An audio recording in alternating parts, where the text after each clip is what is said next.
And we are live. Over there, both wide open. Yep. See, I'm one of those people where even it's hot outside, my skin's cool to the touch because I regulate my body temperature that well. But Oh, Fox and I are relishing the fact that it's like approaching the freezing point up here and having windows cracked open while doing things. I'm jealous. Oh, it's warm. I naturally, my body heat is like just runs really high. So in California conditions, I'm in hell constantly. yeah. But I'm just waiting for the winter. One, because I love the cold air, and two, maybe my cat will calm the hell down and cuddle up to sleep at night instead of, trampling over my face until I get up to play ball. No. She's a Siamese. They don't calm down. I'm sorry. They don't. They do when they get older, but yeah, she's still in the I don't know. She's still in the when I was a cocaine kid, fueled stage. We had two Siamese. I just lost They all. were Oh, there we go. Siamese the entire time. Oh yeah, see, like Crazy cats. most Siamese that I have are nuts until about 4, and then they're still nuts, but they calm down like at night, and will actually sleep. So Siamese are the Labradors of cats. Got it. No, they're slightly higher strung than your average lab. Yeah, they're like Okay. labs if labs were on cocaine. Yeah, That's pretty bad. they have two modes: up and full speed. My parents have a Siamese cat that they got after I moved out, so I don't really know much about it when it was younger. But it's now 17 years old and just starting to settle down. Nope. Yeah, No. she will wake me up. Like I'll wake up at like 4 o'clock in the morning. She's standing maybe an inch away from my face, just staring at me with a ball in her mouth. And the moment I open my eyes, she drops the ball and runs away. I'm pretty sure the cat that we had that attacked our insurance agent was a Siamese. I mean, you can't blame the cat for that. He's an insurance agent. No, I was always sad because of my parents' Siamese cats. The one cat I can be around that I don't have an allergic reaction to, and it's the one cat that wanted nothing to do with me. Every other cat, I walk in the room, they start running towards me like I'm a magnet, and I'm just like, no, stay away. Yep. Not that one. No, this one does not leave me or Cassie alone. She runs away from everybody else unless my brother's sleeping, and then she'll sleep next to my brother. But the moment he wakes up, she's crazy again. So aside from cats and cold weather, how's everyone doing? It feels like it's been ages since we were all on stream together. It's been like what, good 2.5 weeks? Something like that, yeah. Yeah. It's been a while. 2 days for 3 of us. Yeah. Oh, well. It must have been a real long 2 days, because even that feels like a week and a half ago. Technicalities. I will say I didn't expect anything that you guys did on Saturday. You mean chopping off Mina's hair, dyeing it, and Well, that doesn't sound Attacking bad. cultists on the roof and Like running that into whole thing potential on hacks. that whole thing on the roof was supposed to just to be like a build up to something. You weren't supposed to fight Hamburger Helper right off.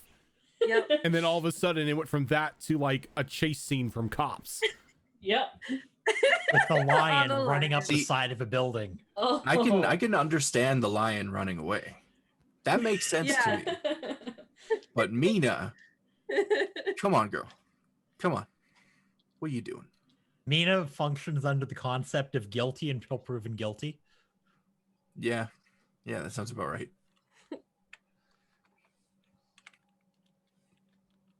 Yeah, that was a fun game.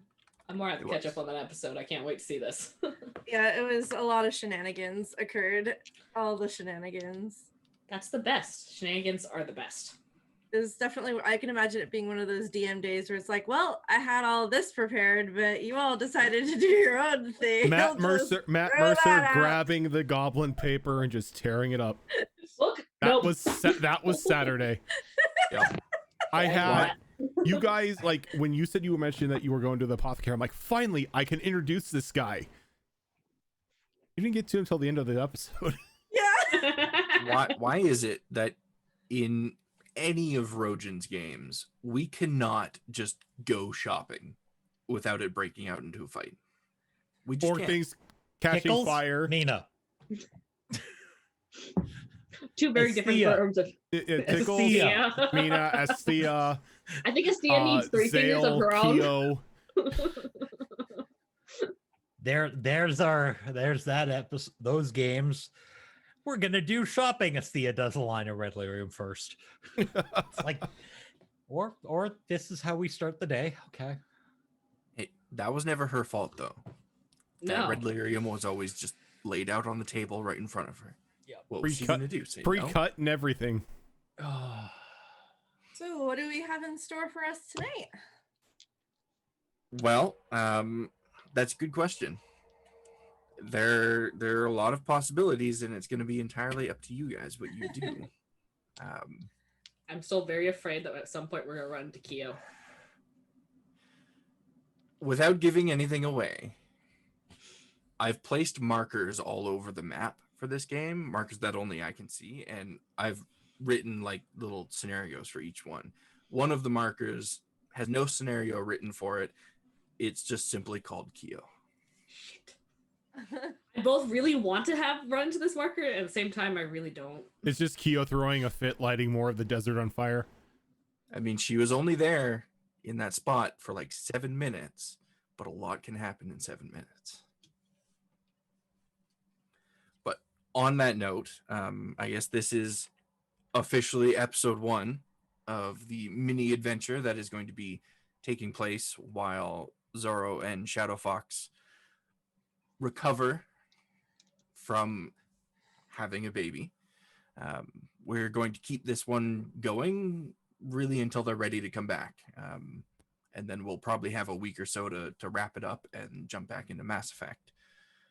I'm pretty excited to jump into this because I've been working on this desert and these gnolls basically since the start of campaign 2 for the Tuesday show.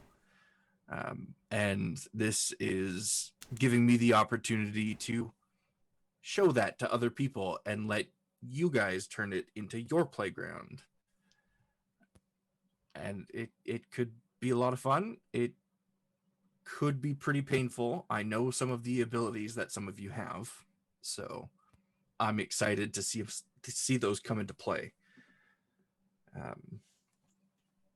And I guess for those that those that haven't seen the Tuesday show don't really know about this place that this game is taking place in.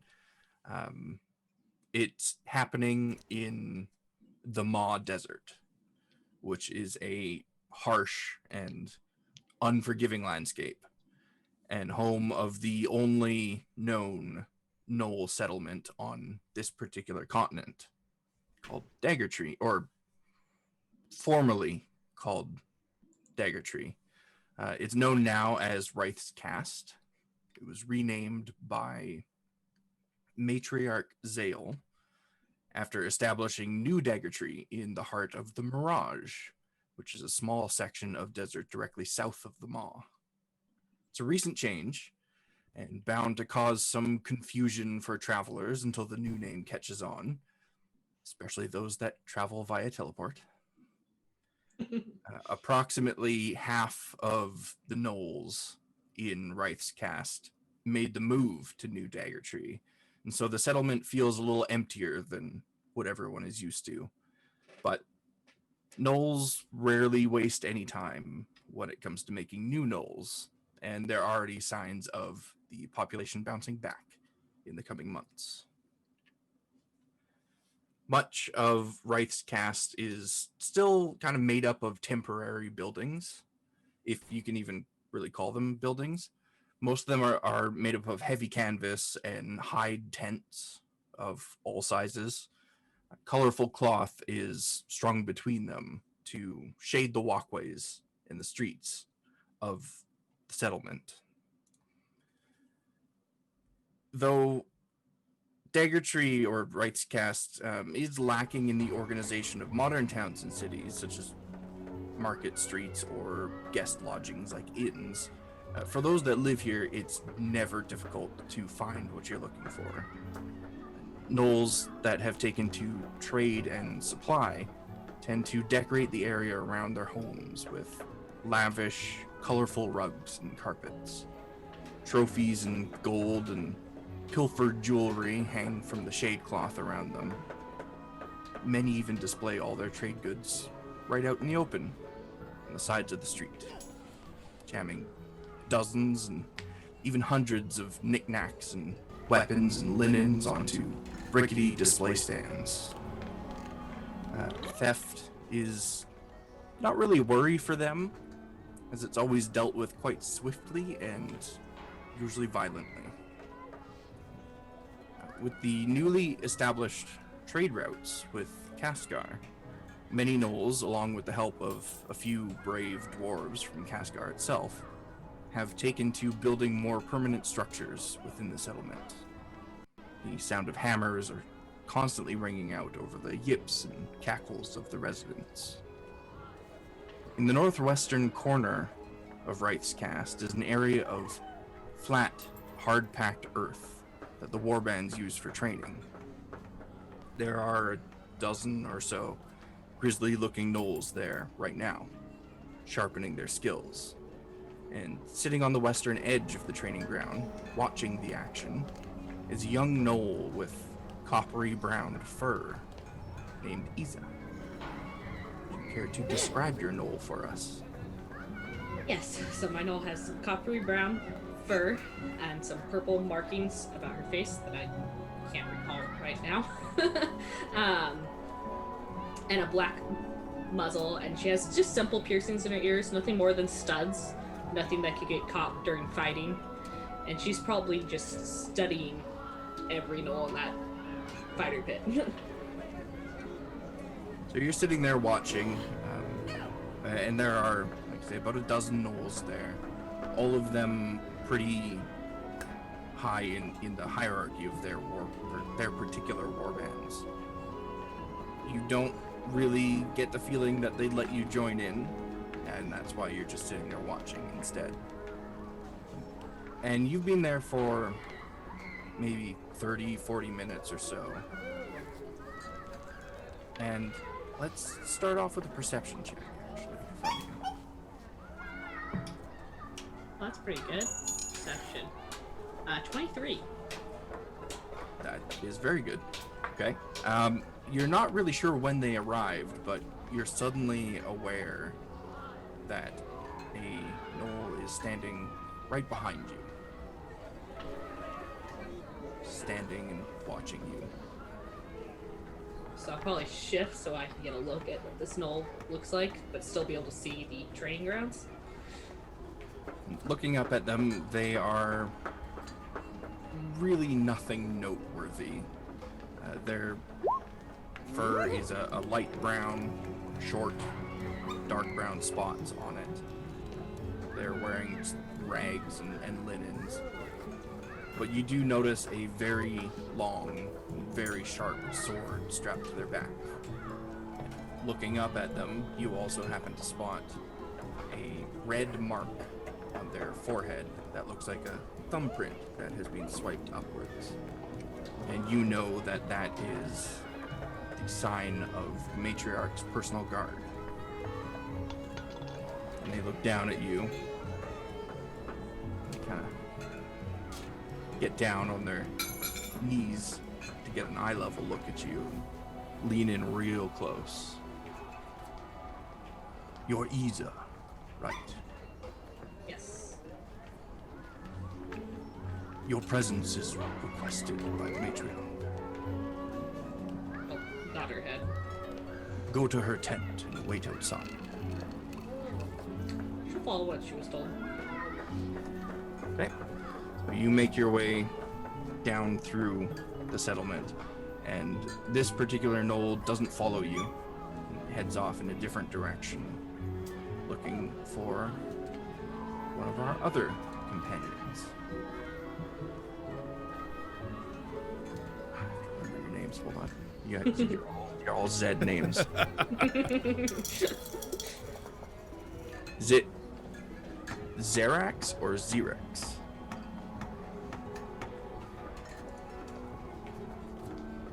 Xerax. Xerax, okay. Xerax, you are currently at the bathing pools, just having a nice, relaxing bath. This is an area of Wraith's Cast that is being set up by a few of the shamans. They're large pits dug into the desert floor that have been lined with wood, and they've enchanted a stone pillar that's being placed in the center of these pools that seems to constantly pour water out of itself. And this is where a lot of the gnolls come to either bathe or just play in the water, cool down from the hot sun. And that's where you currently are. And same deal as Isa, I'd like a perception check from you.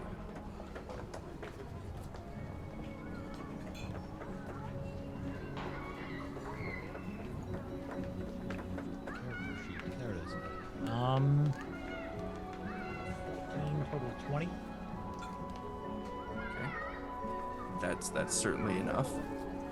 I don't know why I'm thinking like level 2, level 3 type perception checks here. Same deal. You are relaxing there in the pool, and you're suddenly aware that this Gnoll has come up directly behind you and is just standing there, staring at you. Lean my head back and look up. Yes. Xerax, Yes. you must go to the Matriarch's tent.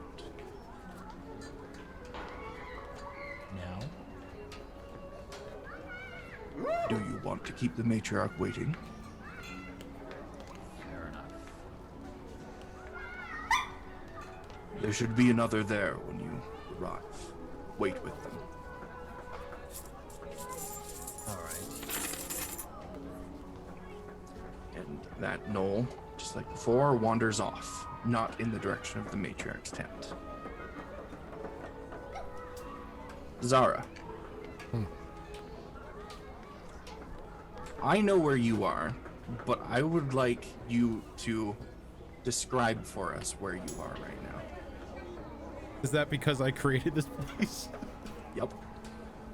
All right, so Zara is in a almost an hidden underground grove that has been shaped by some of the druids of Dagger Tree, near the near one of the edges of where the oasis is, where they maintain the plant life and purify the waters that are provided for the town and the oasis itself. Most of the druids that are down there hold a title known as Green Mother. They are a specific Gnoll sect that is overseen by Yith. And underneath, inside the grove, it is just a large, dark and damp expanse where various mushrooms and subterranean plants are grown for potions, and a small grove has been made out in the center for any of the druids who need to use them for the crafts. You don't need to give me a perception check, because you, along with all of the other gnolls that frequent this strange area of Wraith's Cast, know immediately when something is off. And you feel the presence of another gnoll in here, and turn to look at the entryway to this particular area and see that guard standing there, looking at you, his nose kind of curled back a bit, like it's almost an offensive smell in this place to him. Is there a reason why you're here? You, What about me? the Matriarch, wishes to see you. I will be on my way. Make haste. He turns and leaves rather quickly. Give me an insight check. An insight check. That will be a 15. 15. Okay, you kind of get the feeling from his body language that this place makes him quite uncomfortable. It's just something about it that makes him want to leave rather quickly. And he moves about in Wright's cast for quite some time before he eventually comes across Xena, who he finds standing outside of a stall watching a rather worn down looking elf work on some golden jewelry. He approaches you and places a hand on your shoulder. Xena. Should I describe myself first? Yes. Okay. So, I am a very muscular gnoll with a very masculine physique. I have got pecs, I've got muscles, I'm all leopard spotted, but I have glorious makeup made out of like this gold shimmery mica powder on my eyelids and goes up into my fur a little bit. I've got gold earrings, my claws are painted gold. My half plate armor has like gold painted little designs on it that look kind of messy, like I tried it myself, was trying to make it look fancier than it was, but you know, she's trying. And she's just kind of admiring the jewelry and looking at it and thinking about how it could be added to her armor in some way. And then she kind of turns and looks and is like, oh yes, sorry, what can I do for you? The matriarch has called for you. Oh, for glory and battle, no doubt. I bet my services are needed. All right, I will accept whatever important mission the matriarch needs me for. Show me the way. Where can I find the matriarch at this time? At her tent. Of course, naturally, that should be where she would be. Very well, I will go forth. And she just kind of just very fervently, very purposefully starts walking towards the tent. Wait outside the tent. So, as you make your way to the matriarch's tent, Isa, you're the first to arrive. And do you wait outside as instructed? Are there anyone posted up beside the door? There's nobody posted up outside the door, but Probably peeking in with flaps. okay. Just enough to see, not actually going in, but like doing the little kid peek. You peek inside, and this first section of the tent is really just like a small hallway area, and there's another tent flap on the opposite end, and there is 2 guards standing on either side of the entranceway into whatever's beyond that flap, and they both turn to look at you when you peek in. More quickly back out. And as soon as you back out, you happen to notice somebody else coming towards you. And now that you're fully dressed, Xerax, would you like to describe what you look like? After you unmute yourself. I'm getting there, okay? I've moved everything. I have no idea what's going on anymore. It's been too long. Oh. So Xerax is a rather tall for a male gnoll, with almost dusty blondish fur, with a black mane running down the back.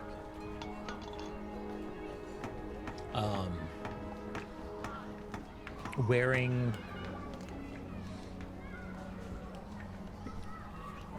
what do I have on? Half plate? Half plate. Last time I looked at this character.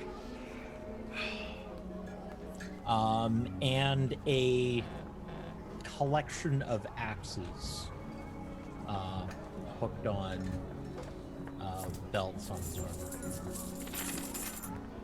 Okay. And you arrive and happen to see Isa standing there outside of the entrance of the tent. Now, all of you don't really know each other on a personal level. You just kind of know of each other. Except for you two. You two have seen each other quite frequently around the training grounds, and specifically the time that Tiras spent here. The two of you spent a lot of time around the training grounds and saw each other frequently. So you kind of arrive there. The others have not arrived yet. If there's anything you're saying to each other or anything of that sort, now's the time. So I'm gonna cock my head to the side, like, do you know what this is about? I have no idea. I was interrupted and told to show up here. I'm assuming it must be important since it has to do with the Matriarch. Hopefully it's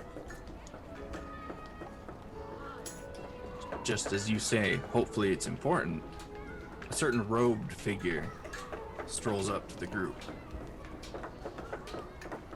What does this robed figure look like, Cody? Zara is a bit tall, a bit on the tall and lanky side. Even for a female Gnoll, she stands about a head taller than most. Though most of her features are covered by this very faded and almost moldy looking purple robe that she wears, and that she purposely pulls the hood up over her face so no features are shown. Though her feet kind of stick out at the bottom, and it's obvious this robe wasn't made for her. It maybe came off of a human. It's not really well kept. It just seems to be there in order to keep the sun off of her. Though in the places that you can see on her fur, it's very. She's got gray fur with soft black stripes on them.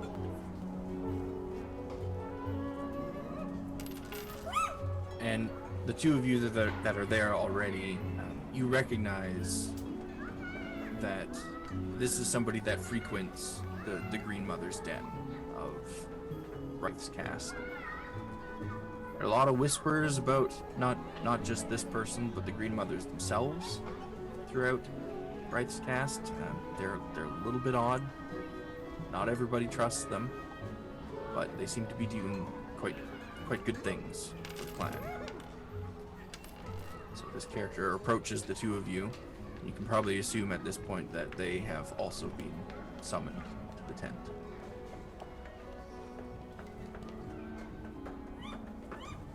Are you here as well for the Matriarch? He's a nods.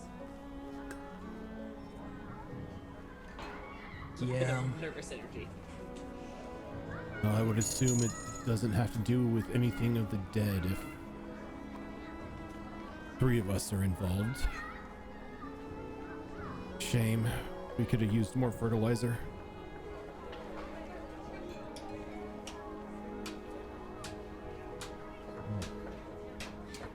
On that eerie note, somebody that's very difficult to miss that you have all seen plenty of times before strolls up quite confidently in their beautiful bright armor, shining gold accessories.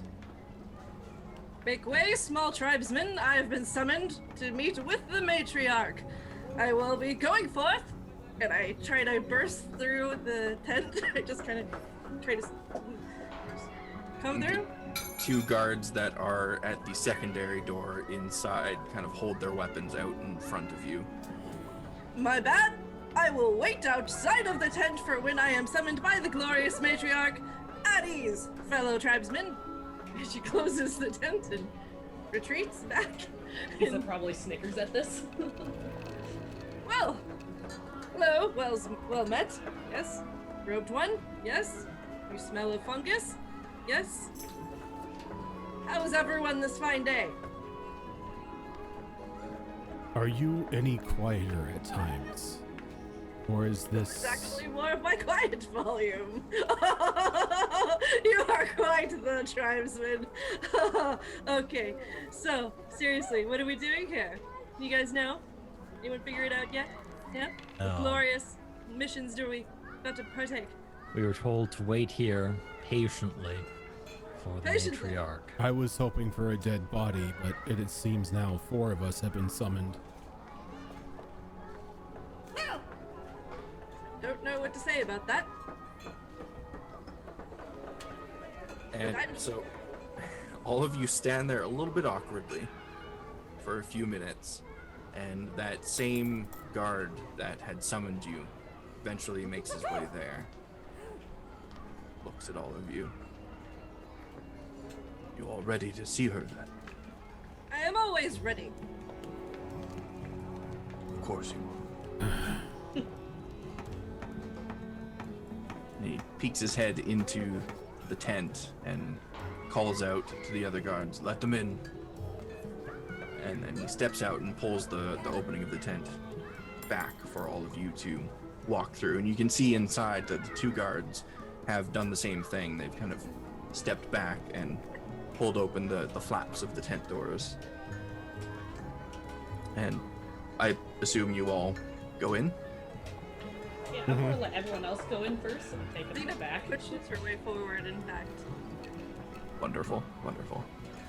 So stepping in, as I mentioned, you walk through a short hallway at first, and as you begin to make your way down this hallway, the light around you kind of dims as the tented walls grow thicker. The matriarch has obviously had this tent constructed specifically for blocking out the light and keeping in or keeping out the temperatures of the desert.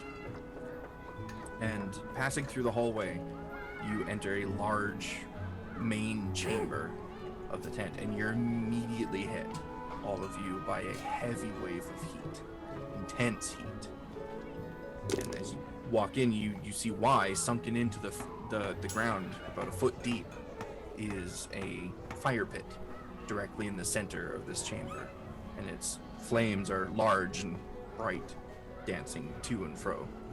The chamber itself is illuminated only by this fire pit and several ornate brass lanterns hanging from the ceiling of the tent by shining gold chains. The walls and ceiling are lined with a dark crimson cloth. Skulls and jewelry, and even a few complete skeletons of vicious-looking beasts decorate this chamber. Matriarch has her trophies on proud display. Opposite from you sits a large, lavish throne, or at least what used to be a throne. The noble that once sat there likely died centuries ago, and the dark wood of the throne has long since been marred and stained with spatters of deep red. A large skull of a dragon decorates the back of it, and heads and hides of lesser conquests are strapped to it wherever they'll fit. Laying to the left of the throne is a giant hyena, its chin resting atop its crossed paws. It glances at you at the same time that you notice it, but you've seen enough lazy hyenas to know that it would take something significant to make it stand up. But in contrast to its aloof disposition, a large black dog sits on the right side of the throne. Its muscles tensed, ready to spring into action. The eyes of its 2 heads are fixed firmly on all of you. This is the first time that any of you have actually been inside of the matriarch's tent, and it's a lot to take in. And you're left standing there as the guard that brought you in turns and leaves without any further instruction. The matriarch herself is nowhere to be seen. In fact, you're the only ones in this chamber at the moment. And you're just left there standing, not really knowing what to do.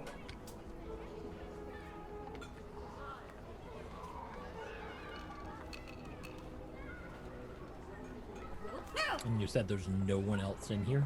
No one else in there. It is uncomfortable in here. Xena turns to the others and goes, "One day, I will add to these glorious collections," and points at the dragon skull. "That one needs more. We need a second one over there. And I will be the one to one day find its pair." Right. I don't think that's why we were called. I'm sure it might be. So, where's the matriarch? Surely she's not one of these dogs in disguise. Are you assuming that our matriarch can shape change? Our matriarch is very wise and capable of anything. I think you are overstating the fact. While she may be somebody of great power, I doubt she has the ability to wild shape at will. You doubt my abilities, do you? You hear as the matriarch steps into the chamber from an area behind the throne, makes her way over to all of you. Never seen you do it before. Doesn't mean I can't. Cannot believe something we cannot see. Suppose there's some wisdom in that. And before you stands quite a large Gnoll that you know as your matriarch, Matriarch Zael. She's currently standing at about 11 feet tall, though that does seem to change day by day for some reason. No idea why that would be. I don't know either. I wonder why. I have no idea. It's a mystery to us all. I have been keeping track of her height for each day, just so I know for this particular adventure.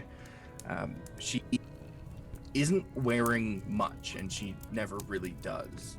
She's got on really just a red sash around her waist.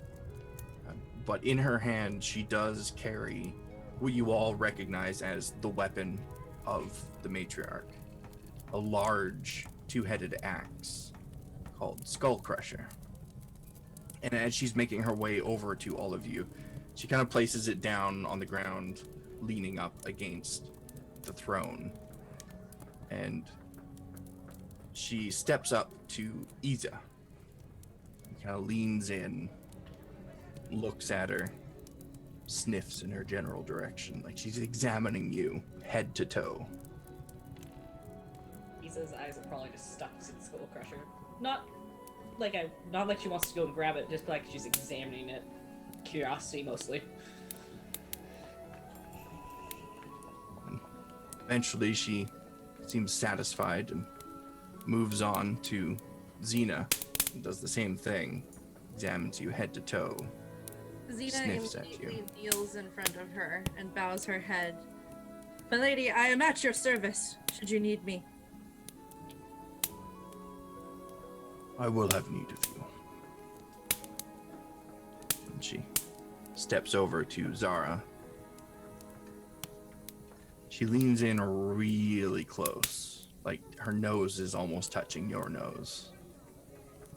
And she reaches up behind you and places two fingers on the back of the hood that covers your face. She starts to tug at it slowly. Are you letting her pull it back? Yeah. She only has the hood over because of the sun.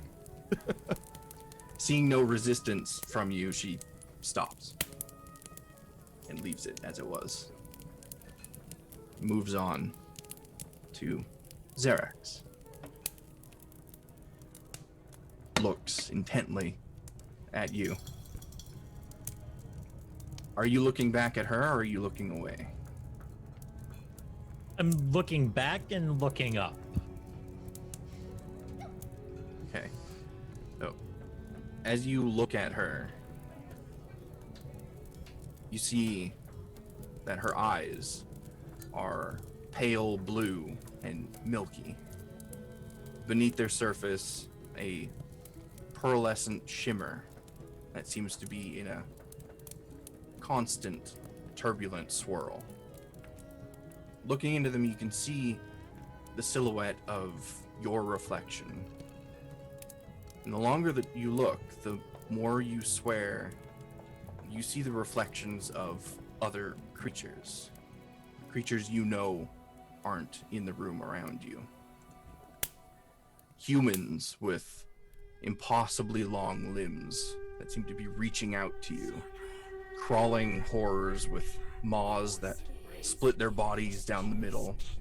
Tendrils and tentacles writhing and gripping and fusing with the flesh around them. And the deeper you look, the deeper you seem to get lost, and all of Wright's cast just falls away from around you as your mind and your soul are pulled to join the eldritch horrors of the astral plane. And just as quickly as it came, it's gone. And you snap back into reality as you find yourself staring somewhat blankly at the bared teeth of your growling matriarch, mere inches from your face. Quit your daydreaming, pup. Do not make me regret selecting you. She steps back.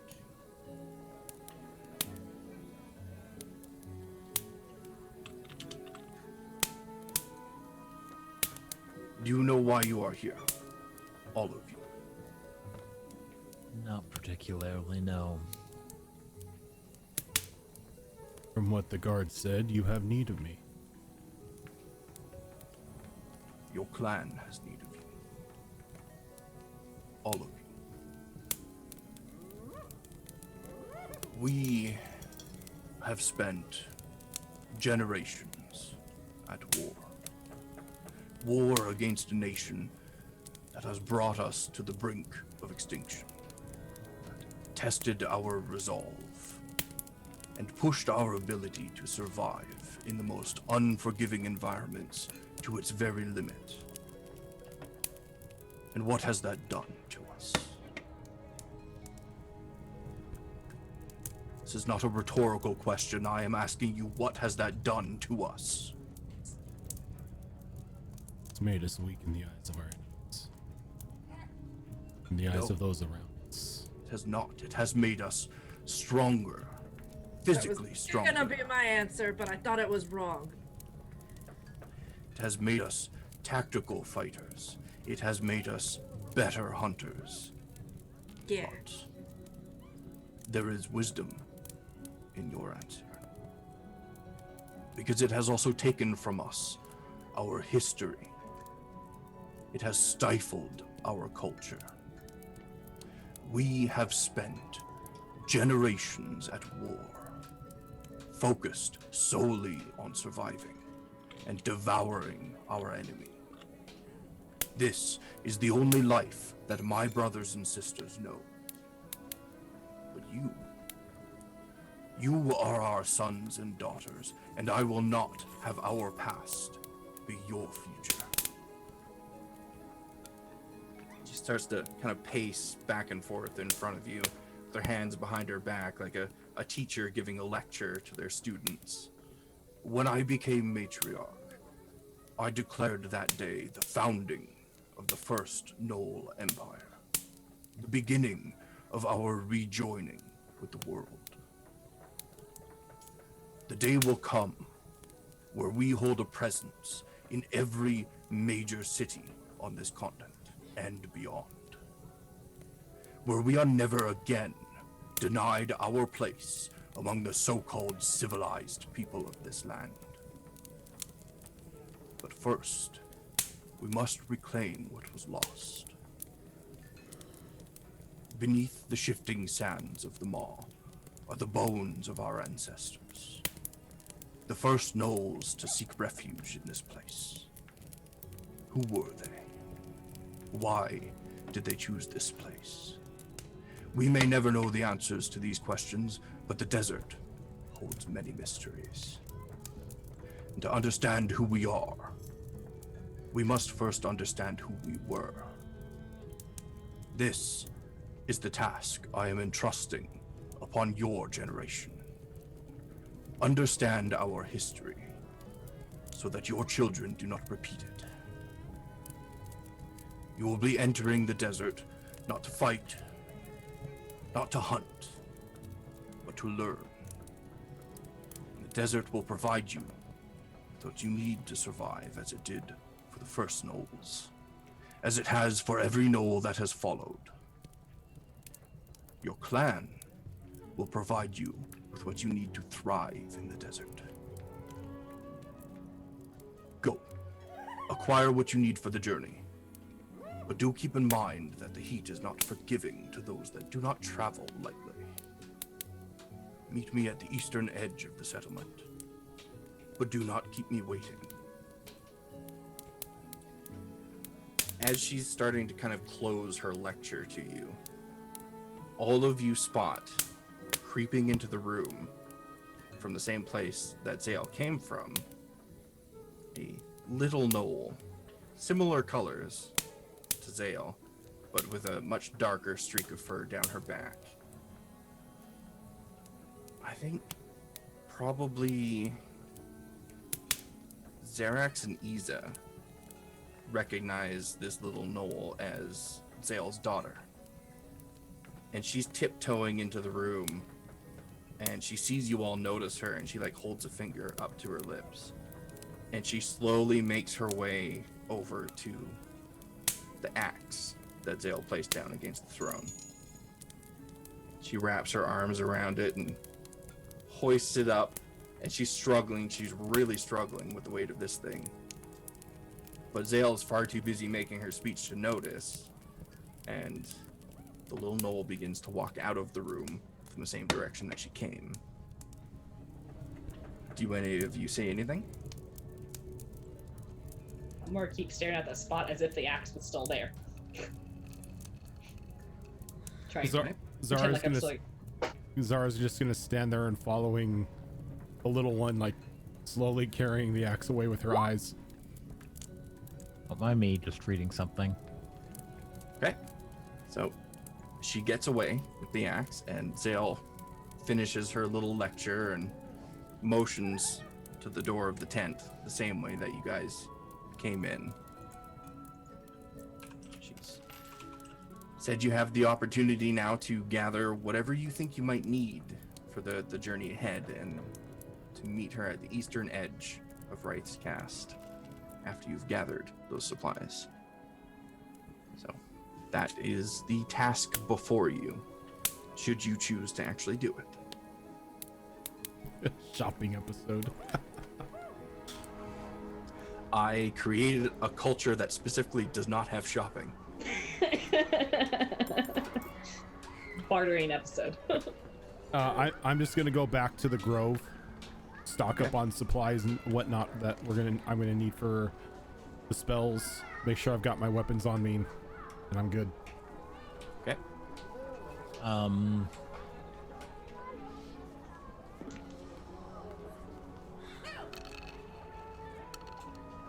Would there be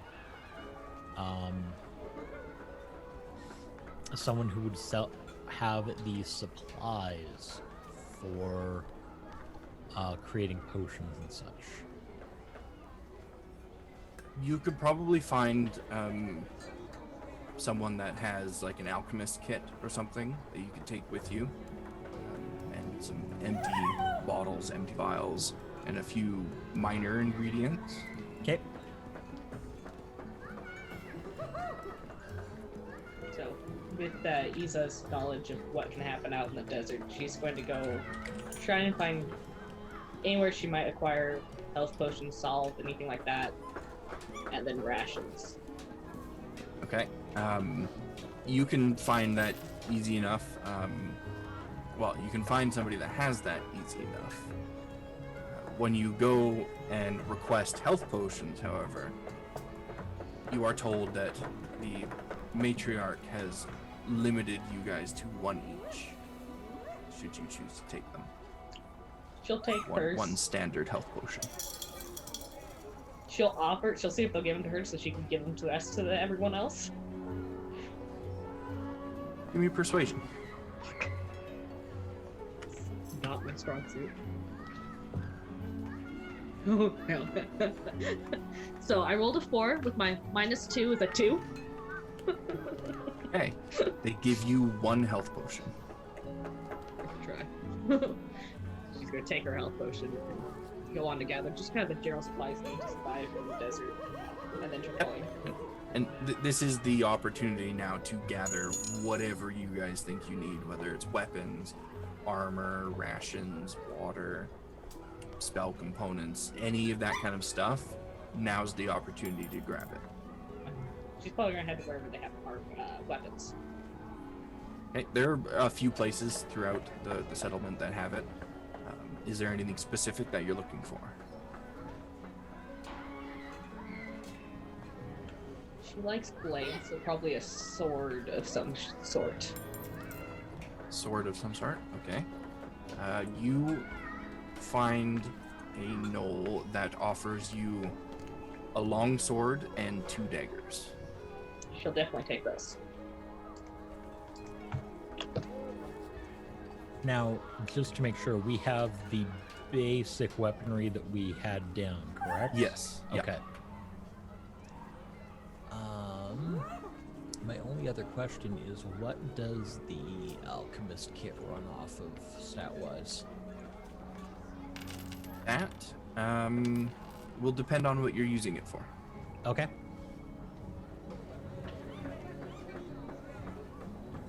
Anytime you want to create something or begin creating something, you tell me how you're doing it, and then we'll choose a stat based off of that. Okay.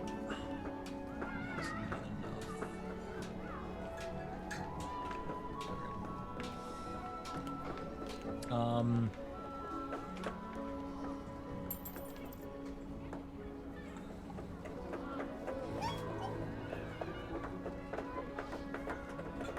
while he's thinking, Xena goes and loads up her weapons. She's got 2 hand axes, loads her javelins up, her great axe, backpack, her bedroll, gets all her stuff, and then she's gonna go over to the Gnoll supply place area and be like, I require a source of healing, food, water, and a tent. A tent.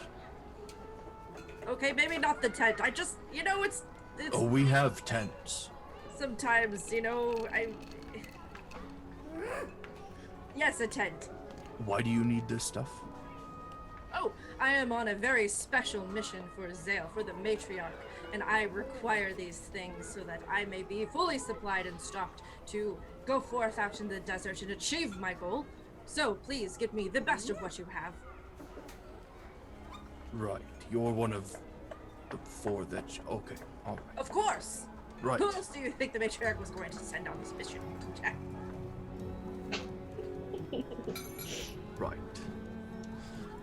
And this particular gnoll, a very old, kind of withered, battle-scarred gnoll, who's too frail to fight at this point and is taken up trade, goes into the back of his tent and pulls out a small 2-person tent, hands it over to you, pulls a crate out from under the counter that he was standing behind that looks to have, say, 10 rations in it and a water skin, and kind of places that down in front of you as well. A source of healing. The healing was the other thing. I don't have that. Oh, we're gonna get the healing thing. From an alchemist, probably. Where? Well, there are several. I'm sure you can find one easy enough. I just don't have it myself. Look, I know you know where I can find the healing thingies. She takes out her great axe and kind of points at the old man. Old timer, don't give me a hard time. I've got business to do and I have some places to be. I know you wouldn't be giving me a hard time now, would you? An intimidation roll.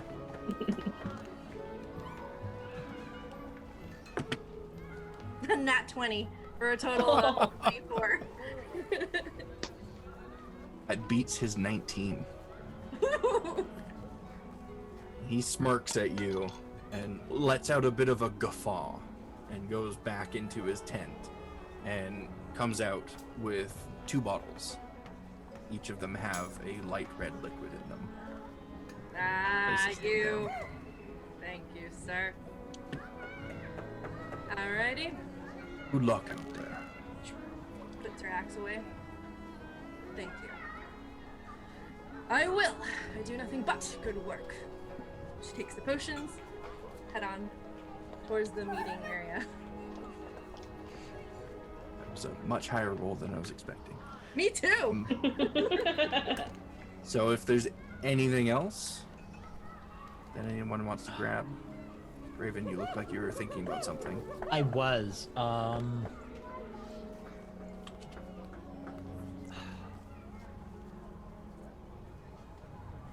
Were we giving the? I don't. We weren't given the specifics of. This was a go seek information without a whole lot of direction. It was very vague.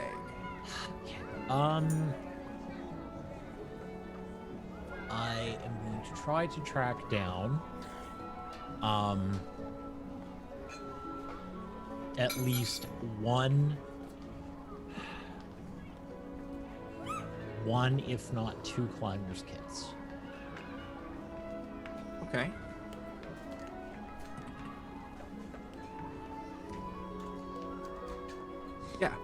Yeah, you can do that. It takes you a while. It's not really something that is used a lot in the desert. Nope. Believe it or not many mountains in the desert. Nope. But there's ravines. There is. So you do manage to find 1 climber's kit. And it is freely given to you. Guess that I need to hunt down a backpack, bedroll, rations, water skin. Okay? Well, Yeah, it's yes. easy enough. Yeah. Easy enough for all of you to find that stuff should you wish to acquire it. It's basic supplies. You know that the war bands, every time they go out into the desert, they do the same thing, stock up on those types of things. So you know where to go, you know how to get it. So once everyone has gathered their supplies, One more thing. yeah. Xena, in true Xena fashion, when she starts storming off towards the meeting point, goes, "Uh-oh," as she rushes back over there. I also require a shield. A shield. Yes. A shiny one, What- preferably. A shiny shield.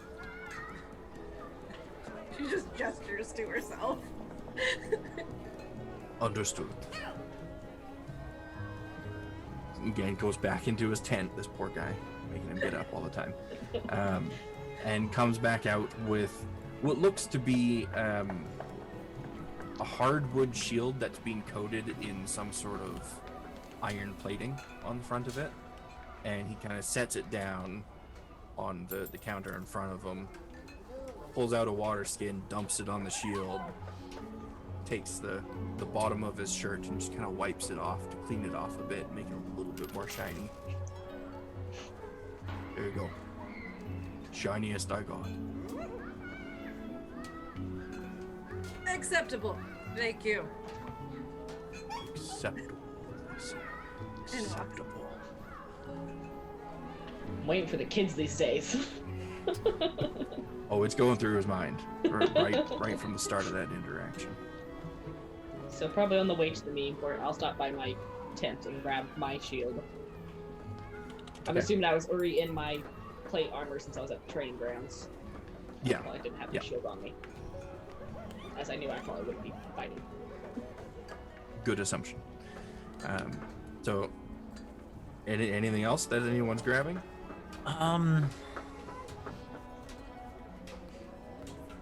It's hard to walk away when you're getting free stuff, isn't it? No. And the most important thing ever, rope. Rope. Always good to have rope. Yeah, when you get the climber's kit, you are given- Preferably enough that everyone has sort of 50 feet of.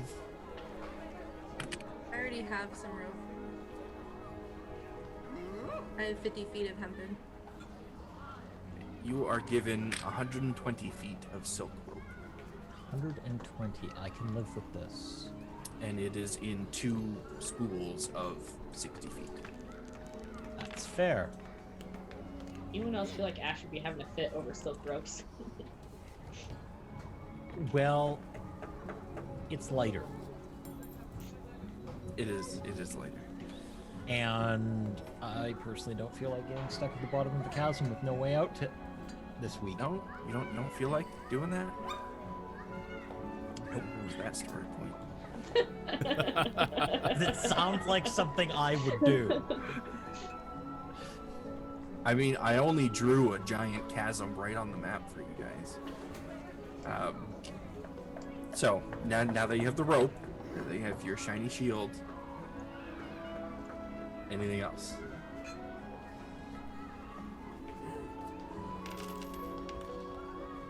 No. Look, that's a trick question. The player, yes, I think of several things, but Xena, not so much. That's Yeah. pretty much That's fair. max capacity for her, what she's gonna think of.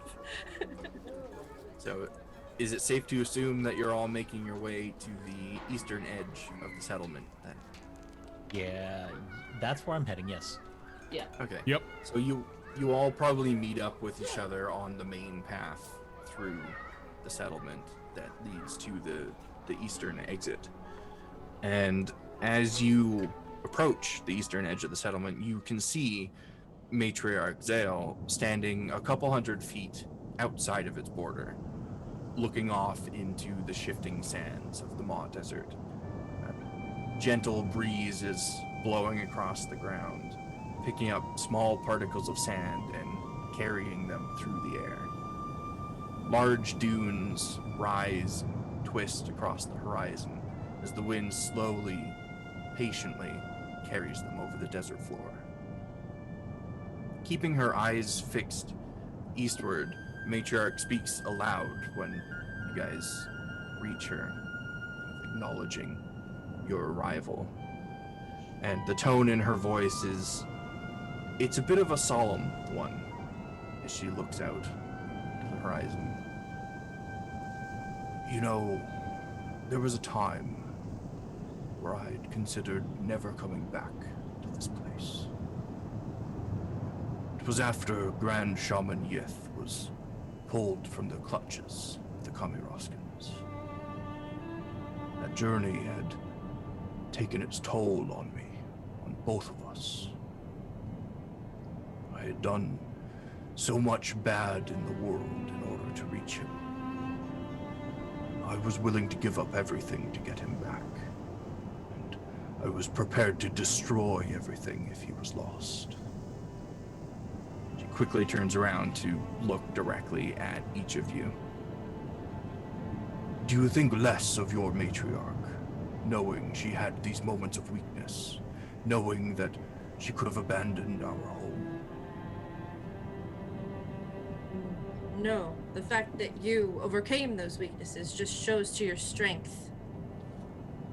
And she'll kind of do a motion like that. You are loyal. It's good. I relied on Yith to keep me on the right path. I relied on my friends, on those that stood next to me on that journey. My family. I'm telling you this because you must rely on each other in the same way. We are not strong when we stand alone. We're strong when we stand together, with each other, for each other. I want you to go out into that desert and discover where we came from, so that together we may discover where we are going. Do you all understand what I am asking of you?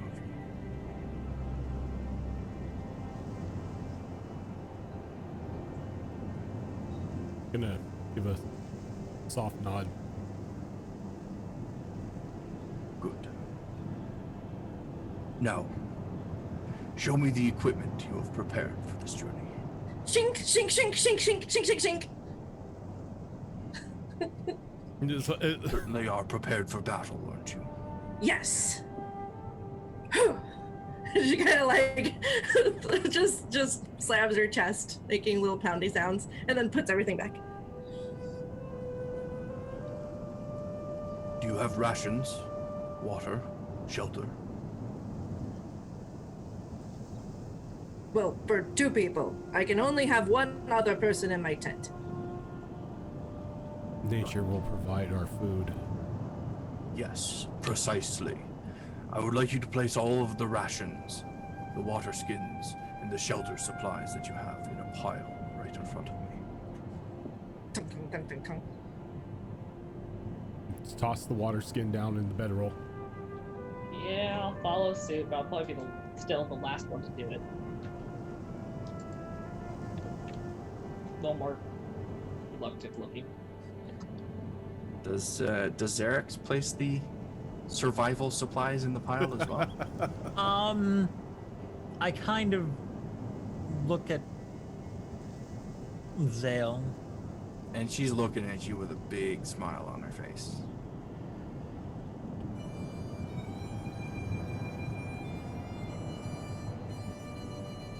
Go ahead.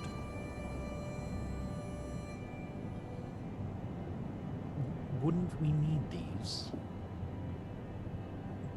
I did say the desert would provide, didn't I?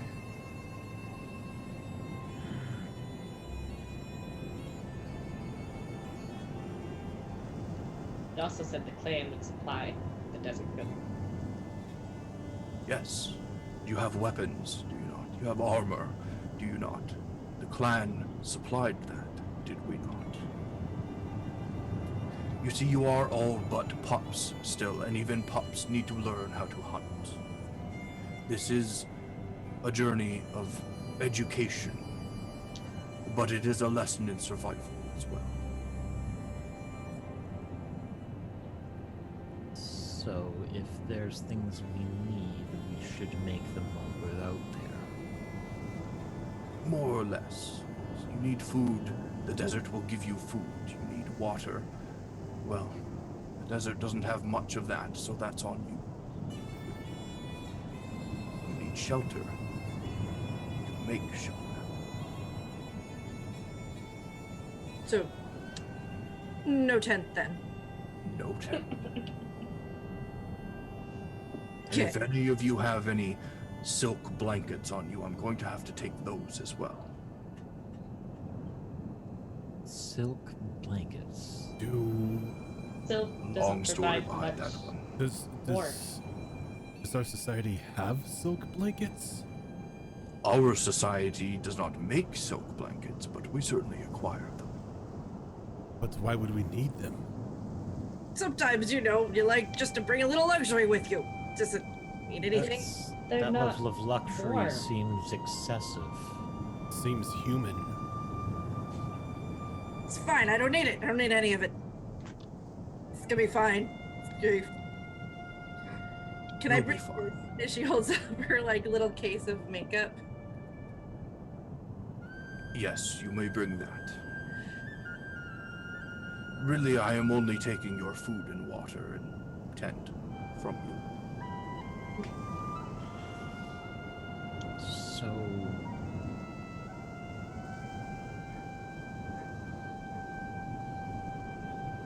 All right then.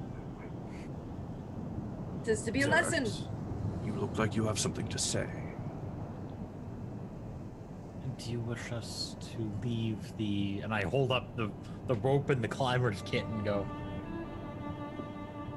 You may keep that. As I said, it is just the food and water and tent that I am taking from you. Because these are things that you can find for yourself or make for yourself out in the desert. It is an important skill that you must acquire. understood.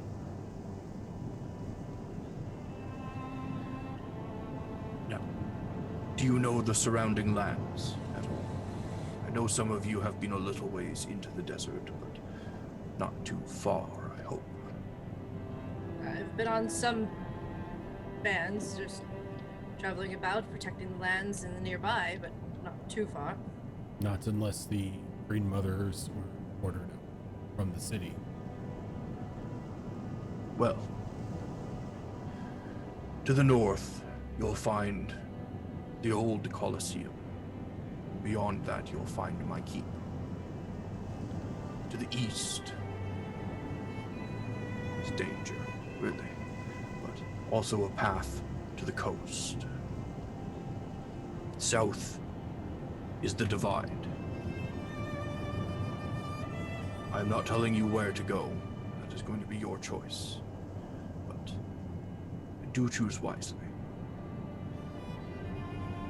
Just to be clear, and she kind of turns around to the rest of the group. You guys got what we're doing, right? If I'm a little easy on the details. No? Yes?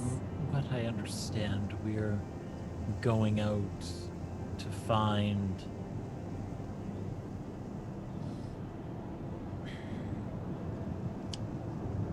The bones of the first.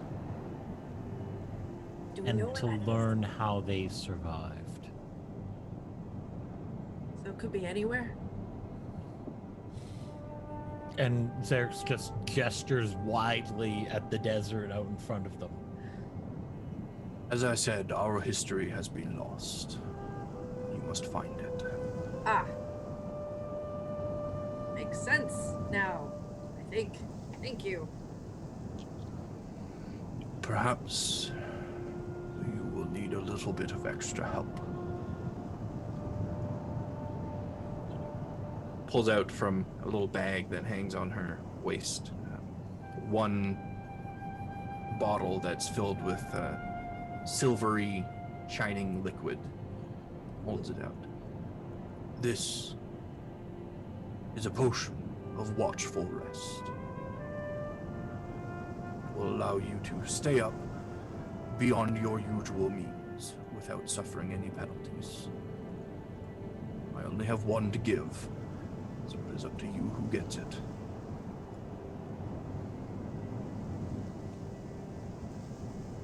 And I gesture towards... I'm struggling with names. Zara. I can hold on to it until somebody needs it.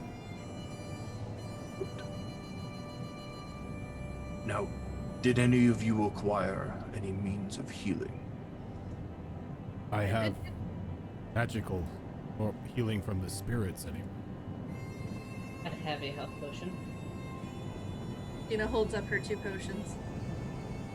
How did you get 2? How did you get to? She winks. I like this one. There are many dangers out in the desert, so perhaps I can provide a little bit more. She'll pull out 4 more bottles, and 2 of them are a light green, or green, that's poison, light red liquid, and in the other 2 are some dark red liquid.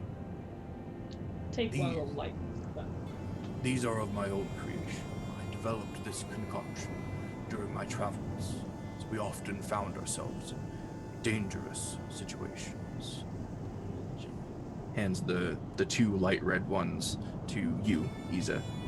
It looked like you were going for them. Now, I have further refined it since returning home. Now that I think about it, you'll actually be the first to test this newest iteration out in the field. How exciting. She'll hold out the 2 darker red ones as well. And what these are healing salves. They heal 3d6 plus 3, at least the 2 light red ones do. And they are in breakable vials. So they don't have to be drink. They don't have to be drink. You can throw them with a successful dex check, of course, at your companions to heal them in combat.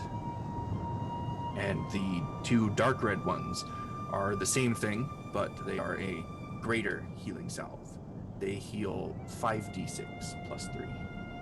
And they are also in breakable vials.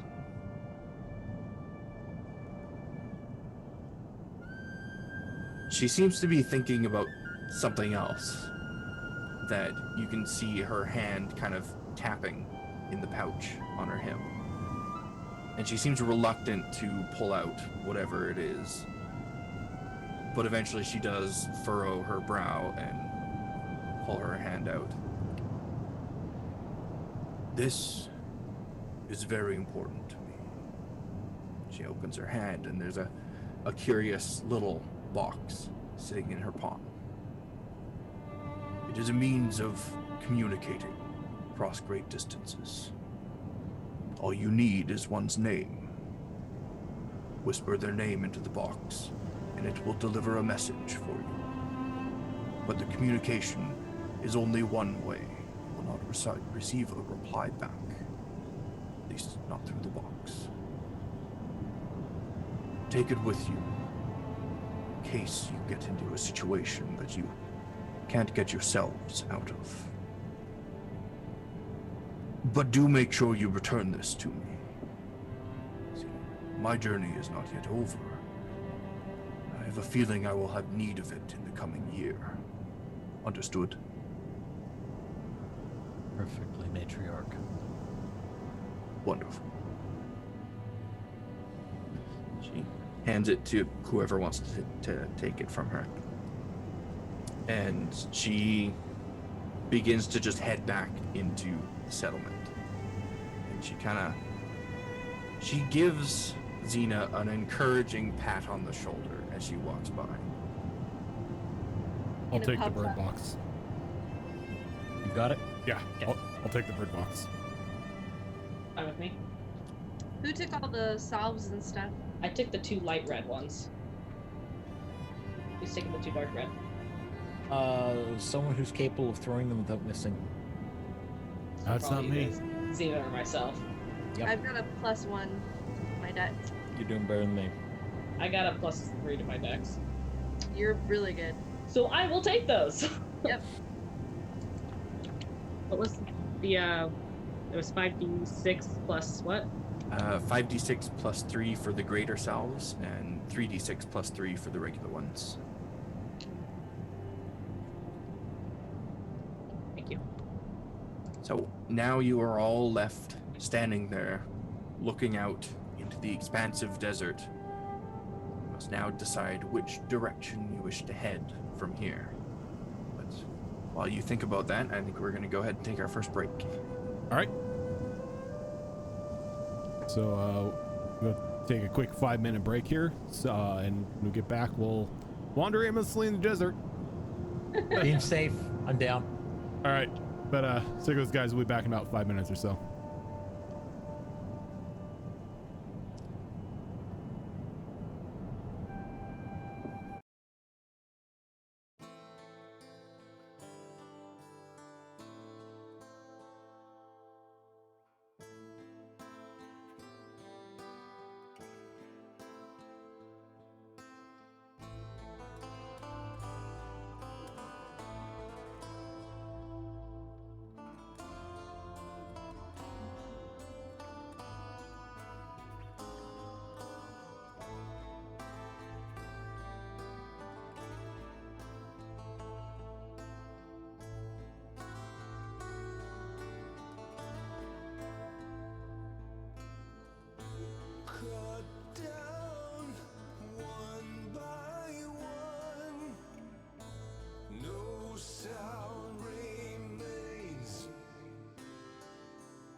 Alrighty, we are All back. kinds of mushrooms, really. Hi.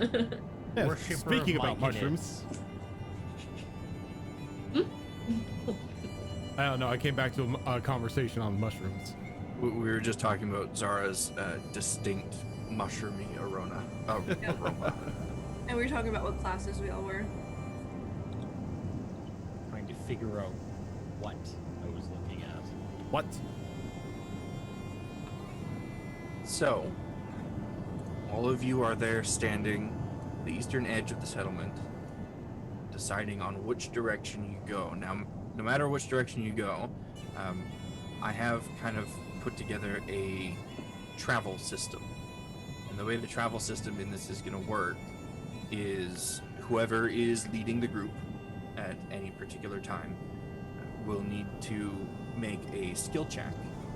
And they can tell me what kind of skill check they're doing and how they're doing it in order for it to, like you can't intimidate the sand to lead you in the right direction or something. You sure? And I'd like to that, try. I mean, you can try. I'm not going to stop you, but This is how you end up with angry earth spirits chasing Yeah. you down. and so after whoever's leading the group makes that skill check, they're going to do a percentile roll, and the potential results of that percentile will be swayed by their skill check. Okay. So you are now free to discuss your future.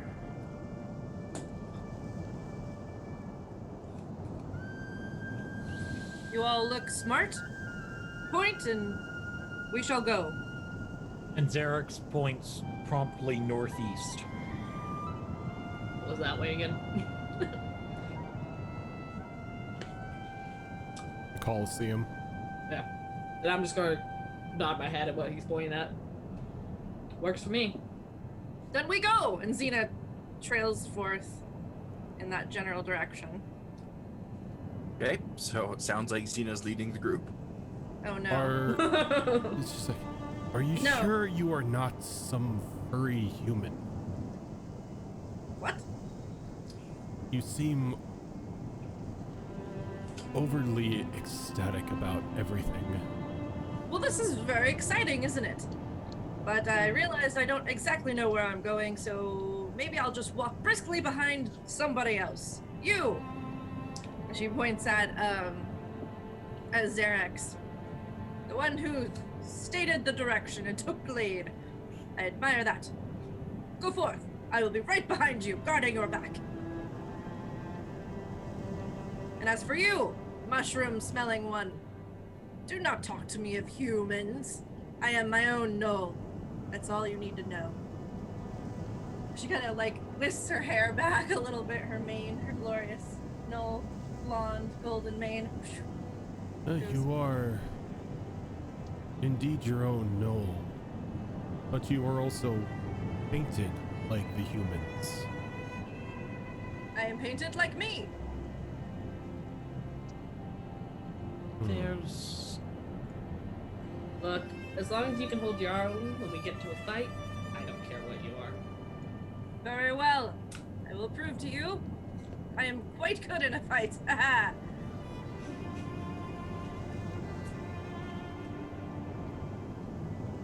So, Zara, so are you leading the group Yeah, then? sure. All right. What skill of yours are you relying on to lead the group? I'd like to run this off with survival. Survival? Okay. Actually, yeah, survival. Yeah, you can absolutely do that. Give me that survival roll. 18 for a total of 24. Okay. Follow that up with a percentile, if you would.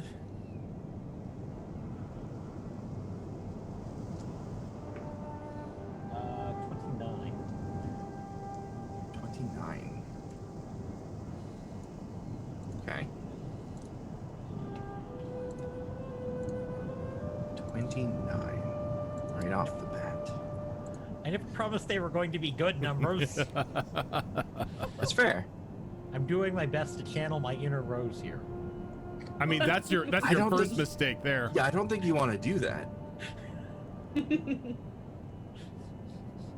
So you lead the group through the desert for about an hour and a half, the northeastern direction, and it's smooth sailing.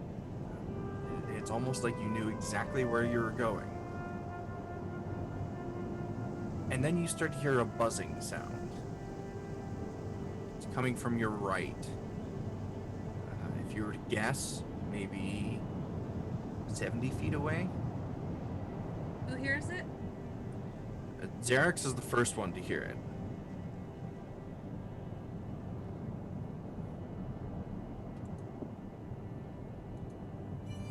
Are you doing anything I about look in the general direction. Do I see anything out of the ordinary? There are several dried up shrubbery over in that direction, and a couple of what the settlement was named for, a couple dagger trees, which are large, withered-looking trees with big spines coming out of the branches of them that extend a few inches. And give me a perception check.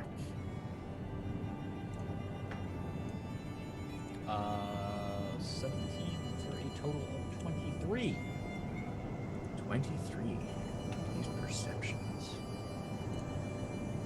As you kind of squint your eyes and look in that direction, you catch a glimpse of something behind one of the shrubs. And as you focus in on it, you can see very quickly a pair of wings stretch out from whatever this thing is behind the bush. And they look like large insect wings. And they begin to flap and flutter very, very quickly. That's what's creating the buzzing sound. Do I recognize what I'm looking at? You would have to get closer or maneuver around the shrub, maneuver around it unnoticed in order to get a better look at whatever this thing is.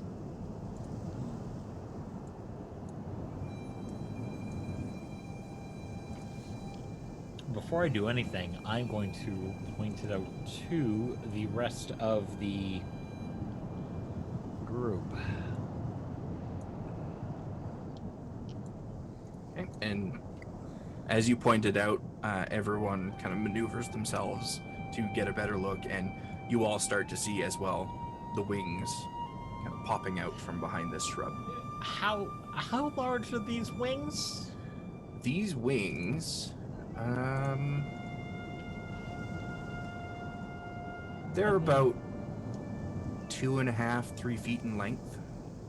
How far away are they? They're about 70 feet away from you guys right now. Xena takes out her javelin. It would maybe be best that we don't agitate them. Just because something is moving does not mean we need to kill it. Are you sure you're a Gnoll, sir? I mean, it could make it. I'm a Gnoll with nice meal. self-preservation.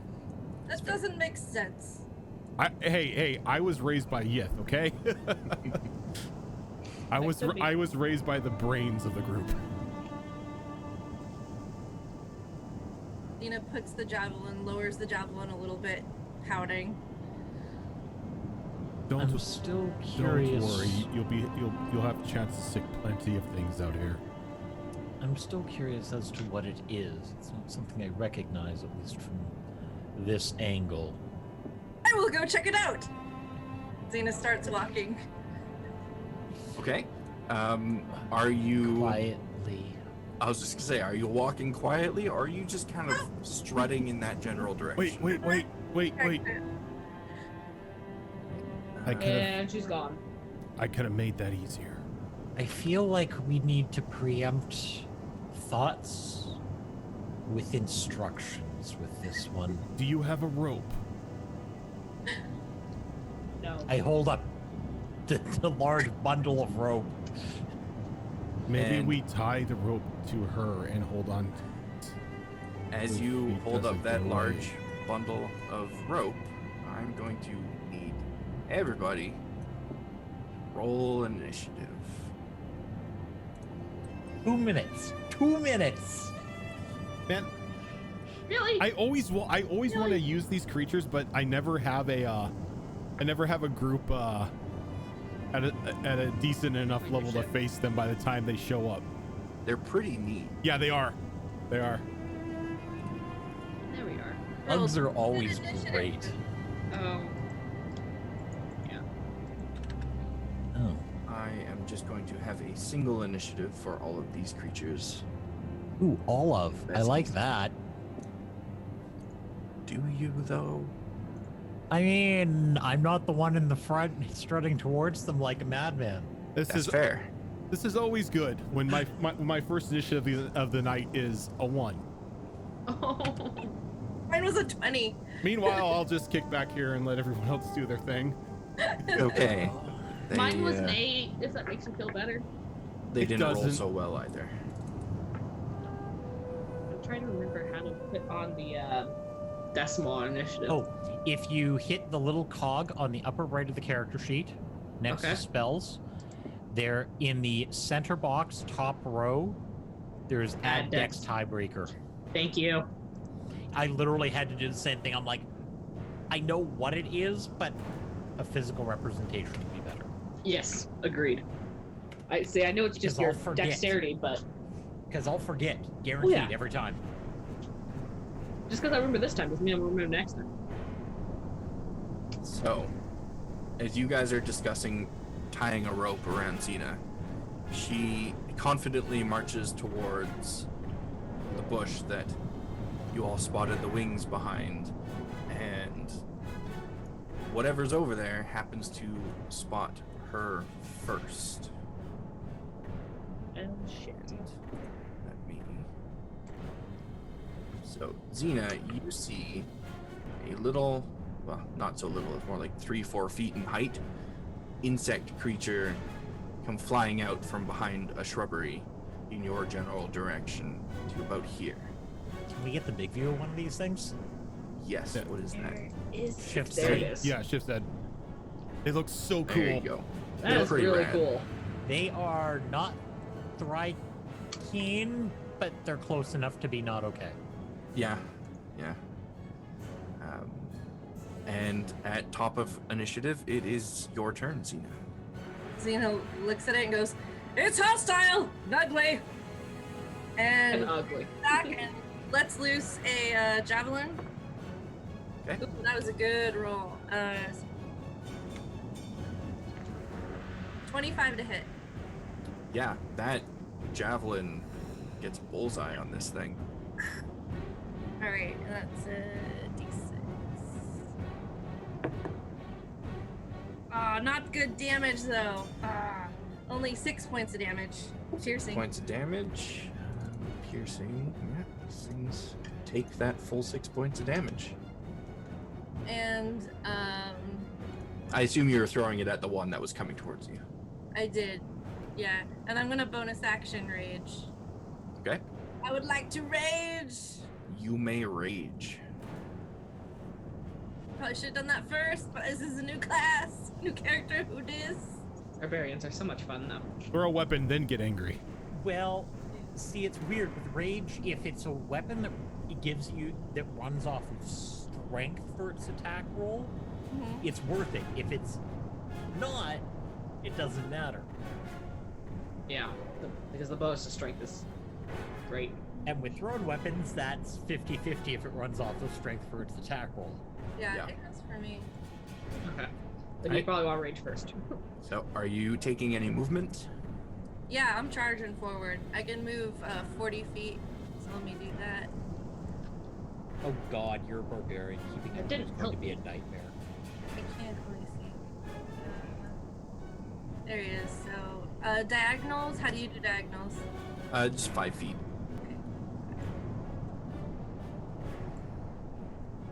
Are they? How high are they? They are currently like eye level with you. So they're kind of hovering in the air, or at least this one is hovering in the air, but it doesn't seem to be flying up higher. Then it's just kind of there above the ground. Okay. And when you get there, you do notice that there are several more kind of in a semicircle pattern in that direction that you were headed. Okay, she'll shout out, "Ah, glorious! There's more of them! Plenty to go around, group! Attack!"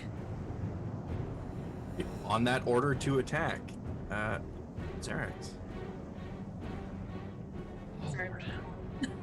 Oh. Okay. Oh, she's up there. Oh god. Okay.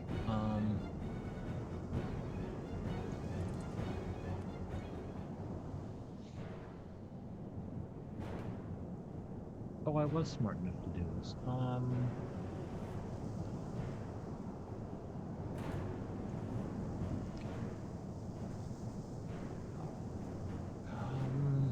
60? 60. 60 is going to put me there on double move, and sadly that is going to be all I get to do for the first turn.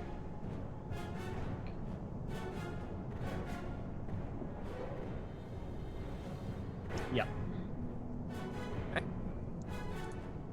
Isa. I'm going to also dash, so I'm out here. As you make your way out, you as well as Xerax, you all start to notice the same creatures that Xena had pointed out. With my shield and my sword out. And then that's all I'm gonna do. Okay. It is up to these creatures now. Oh, real quick. I'm sorry, that was my phone. I have, when I rage, a 10-foot aura effect happens through my Storm Aura Desert. So, Okay. It says when you start your rage as a bonus action on each of your turns when this effect is activated, all other creatures in your aura take 3 fire damage each. Does that mean when I go into a rage that activates, or do I have to activate that as a Okay. I can explain this because I have someone who uses the exact same thing. So, it's when you trigger the bonus action. So it's when I trigger the rage? So, or is- no. Okay. It's on your turn when you decide to trigger it. Okay. So you could do Never mind. some, but it pulsed and it does not differentiate between friend and foe. Okay. But it means that you can move so you won't catch anyone in it, Mhm. pulse it, and then continue your move or whatever. Got it. Okay. Thank you. So this doesn't Yeah. affect them this turn. So No, it consumes your bonus action to do it, Okay. but whenever you use that bonus action is a up to you thing. Cool. Thank you. Nice. It's a fun ability, you just have to do position. So, this guy back here is going to move up and occupy the same space as the one that all of you are standing around.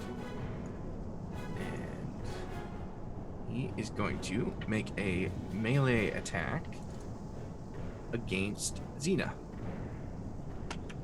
I'm going to go ahead and use my protection with my shield to Okay. impose disadvantage. It's a reaction. Okay. That's probably a good thing Thank you. because that bumps it down to a normal roll. He did have advantage because these things have an ability that gives them advantage on melee attacks when they're occupying the same space as another one of these creatures. Oh, Kind of neat. there goes my But- reaction, but I will use it. Just a regular roll. Regular roll against a regular roll. Regular. That is going to be Xena is anything but a regular roll. true. A 24 to hit. That was a 19 on the die. Oh yeah, that hits. That is going to be minimum damage. 5 slashing damage. Okay, and I have resistance because I'm raging, so that brings it down Yes. to 3. 2. 2. Okay. And these things only have 1 attack, but the other one on that space is also going to attack you with a melee attack. Xena just kind of laughs in that one's face, waiting for the other one to attack.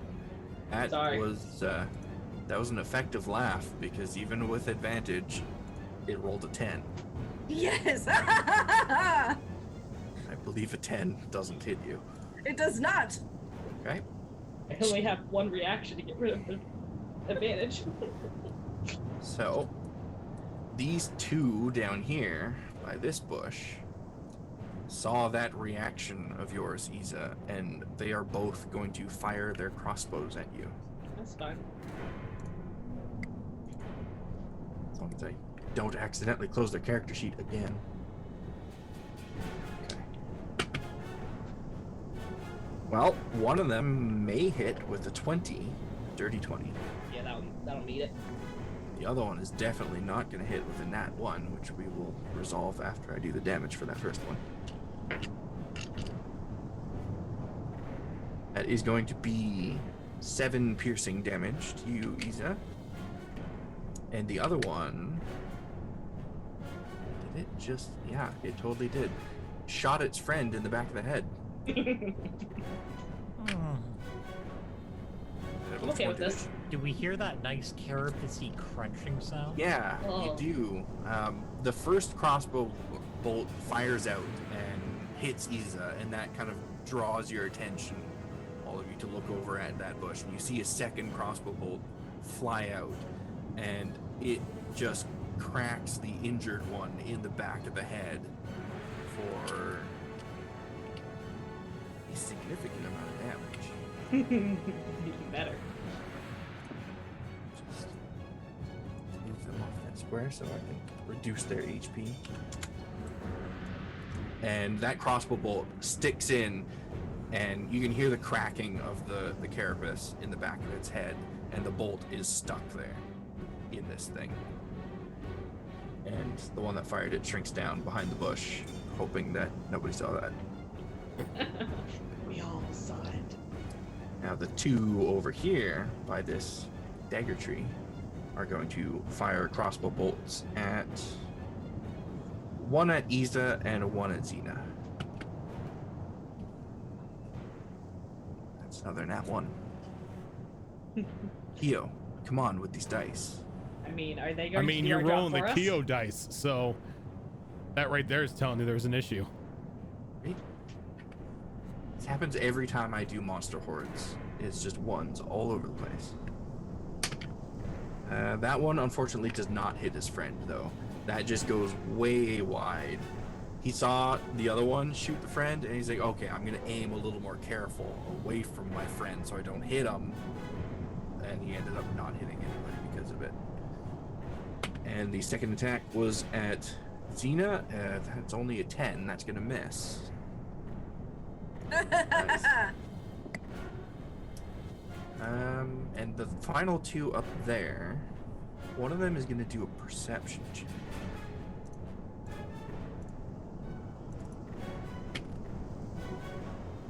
Does not spot Zara, so the other one's gonna do a perception check as well, and does spot Zara, but that was its action. I was gonna say I'm kind of bright purple. I'm surprised they didn't see me. Yeah, they're special, these creatures. Zara, it is your go. All right, so Zara is gonna only do a 30-foot movement. Go there, and then I was deciding what spell I wanted to use to kick this off, but I think what I'm gonna do is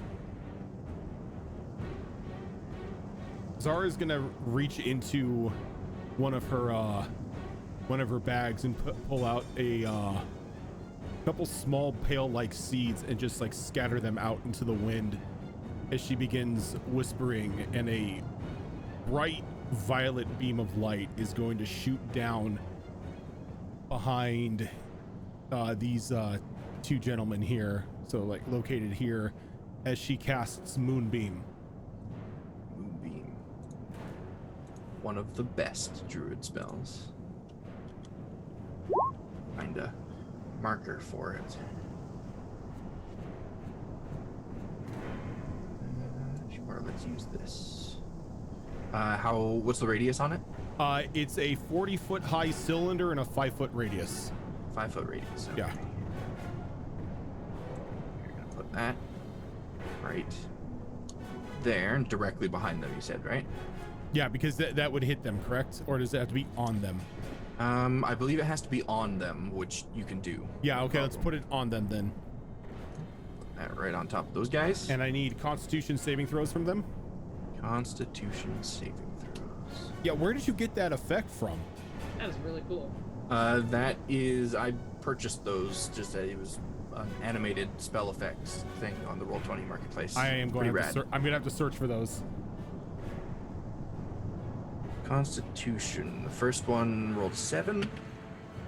Second, come on, dice. Second one rolled an 8. All right, so they're both going to fail. So they are both going to take a total of 8 radiant damage. 8 radiant. Okay. And then if they're shape changers, but I don't think they are. They are not. Okay, so their true forms aren't revealed. Unstack everything here so I can reduce their HP. You said 8, right? 8, yeah. Okay, that first one that got shot in the back of the head with the crossbow bolt, he's looking real bad right now.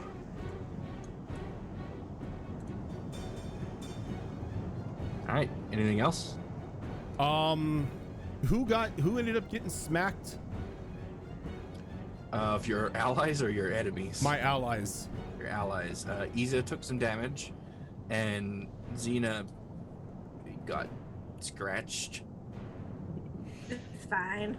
All right, then since this is a bonus action, now if it's a bonus action, that means I can cast it even if it's first level spell. No. No. One okay. spell and one cantrip. One spell, one cantrip. That's right. Don't think I have any bonus action cantrips here.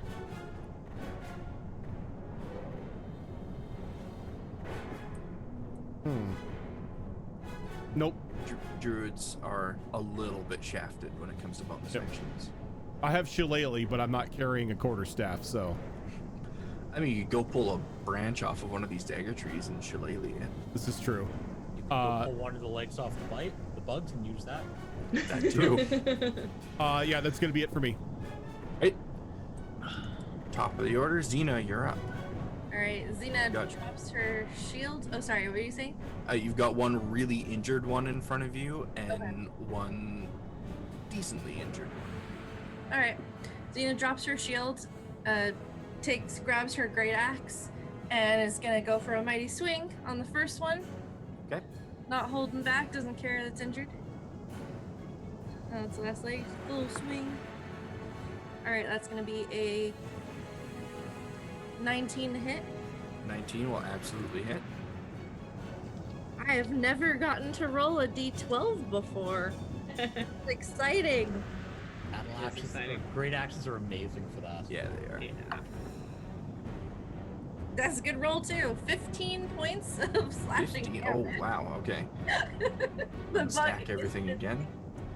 Yeah, you cut this guy right in half with that swing. The two halves just kind of slowly split apart afterwards and fall to the ground. The legs twitching a little bit, but it's down and it's not getting back up. And she does an almost dancer-like pirouette and uses the momentum from the first swing to go spin around and swinging at the next one. Go right ahead. Is she an angry ballerina? This is awesome. It is pretty awesome. A great axe dancer? Heck yes. Yeah. Yeah. Yeah, a great axe dancer who's doing ballet. That one's not as good. 16 to hit. 16 will still hit. Okay. Not as good a damage either, but that's 11 points of slashing damage. 11 points of slashing damage. Okay. You hit this guy and manage to take off all of the arms and legs on his left side. He's somehow still buzzing away and staying in the air in front of you, but he's like, if you sneeze on him, he's gonna go down. Alright, I think that's all I can do right now, so yeah. Alright, pass priority. All right, Xerax, you're up. Well, slide over a little bit here. And oh look, another Gnoll with a great axe.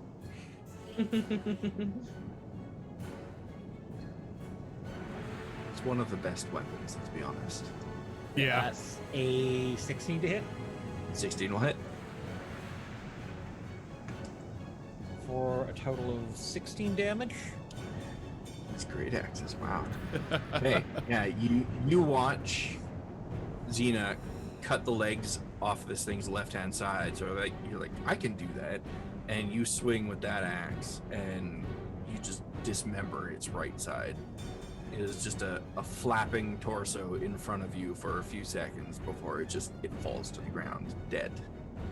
Bug juice everywhere. Yeah, I mean, you guys do know, I mean, you're Gnolls after all. Yeah, these guys are some pretty tasty protein. Mm-hmm. With a satisfying crunch. Yeah. Can Yeah, so- I clearly see either of the other two? To my Yes. north? You know, because they've all attacked at this point, you know there's two up on the northern side of the map. There's two behind the dagger tree over here. And no, don't open his character sheet, would you? And there are two to the south. Okay. Oh, wow, I can actually get that far. Okay. So we are going to charge and go for another attack on the other one.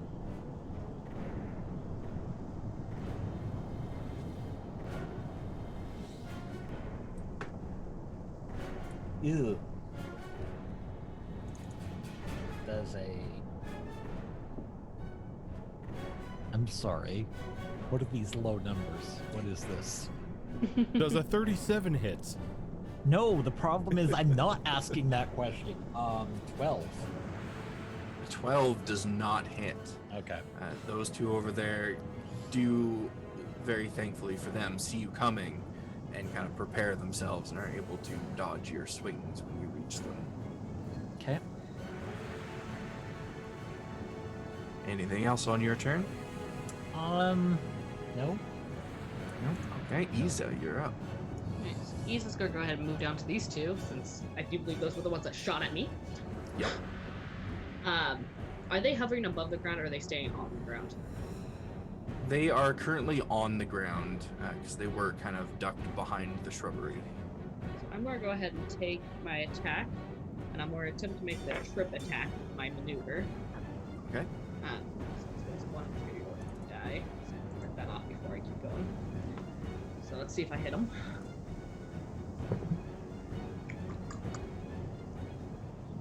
So with my longsword, that is a 23. Yeah. Okay. That hits their 13 AC. It's weird. Already die is a D8. I add it to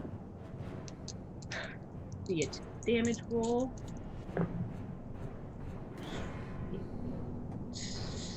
12 points of damage.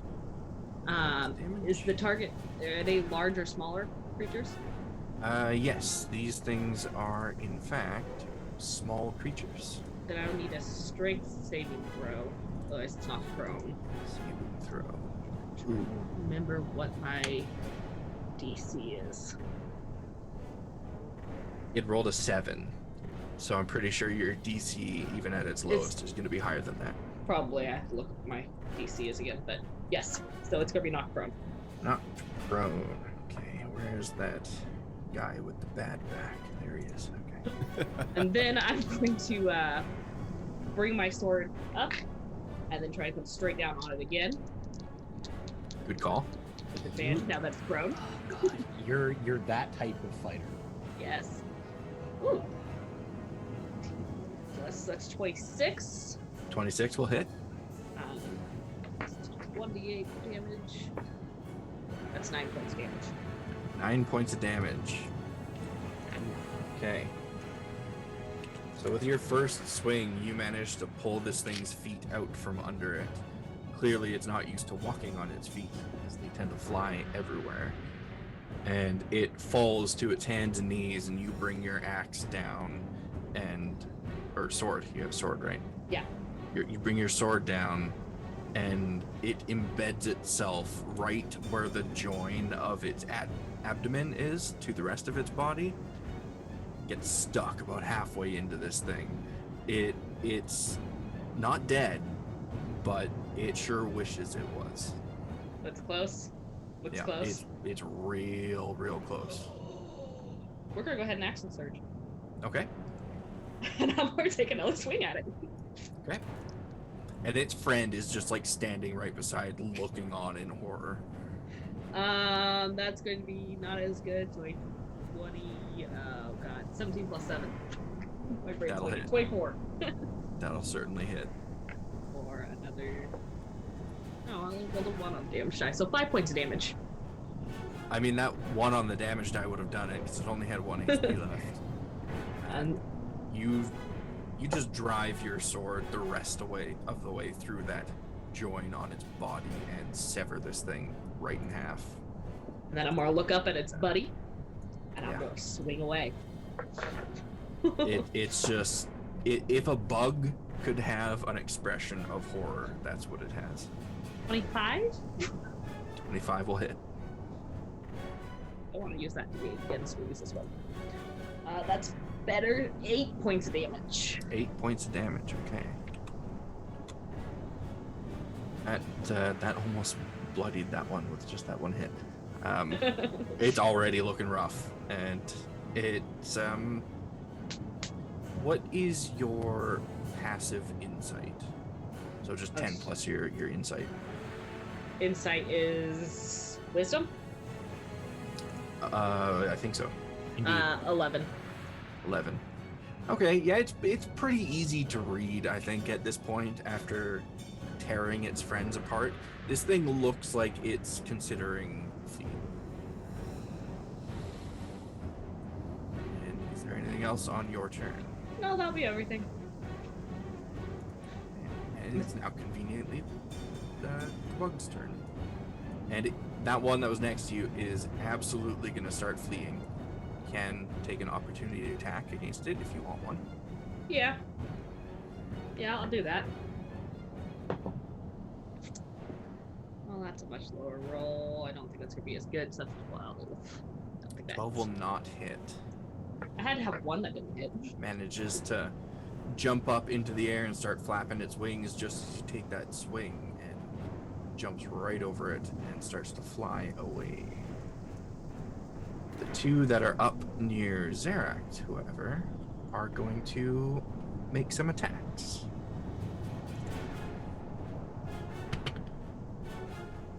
Are stacked, so that is at advantage, which is good because one of those was another nat 1. Come on, dice. I encourage them to roll nat ones. Oh, please hit the one that's fleeing. Does a 19 hit you? 19 does hit. It does hit. Okay. You are going to take 10 slashing damage. The one on that square is going to make an attack as well. That is going to be a 15 to hit. That misses. That misses. Okay, swing and a miss for that guy. The ones behind the dagger tree over there. One of them is going to make an intelligence. No, they're going to make an arcana roll to see if they can determine if the weird robed one in the back is the source of that moonbeam. No, it's the one dancing with the axe. Totally. Totally. They don't even know what arcana is. Okay. So the other one on that square is yeah, they're gonna fire their crossbow at the great axe dancer. Does 19 hit? It does. That's okay. Yes. Ooh, max damage. That is going to be 11 piercing damage. Halves to 6. 5.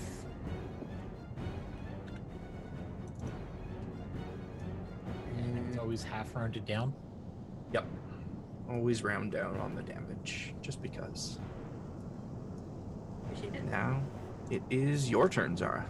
All right. So since that one is trying to get away, I'm going to use my action to move the moonbeam over to it. Okay. Like the bug zapper's just gonna give chase, and it's Nice. gonna need to do a Constitution save. Constitution save. Does a 5 beat the Yeah, DC? no, No? nope. All right, it's gonna take 17 radiant. Jesus Christ. 17 radiant. Yeah, the bug zapper does its job, and this thing just goes up in radiant smoke, falls to the ground, a sizzling, twitching lump.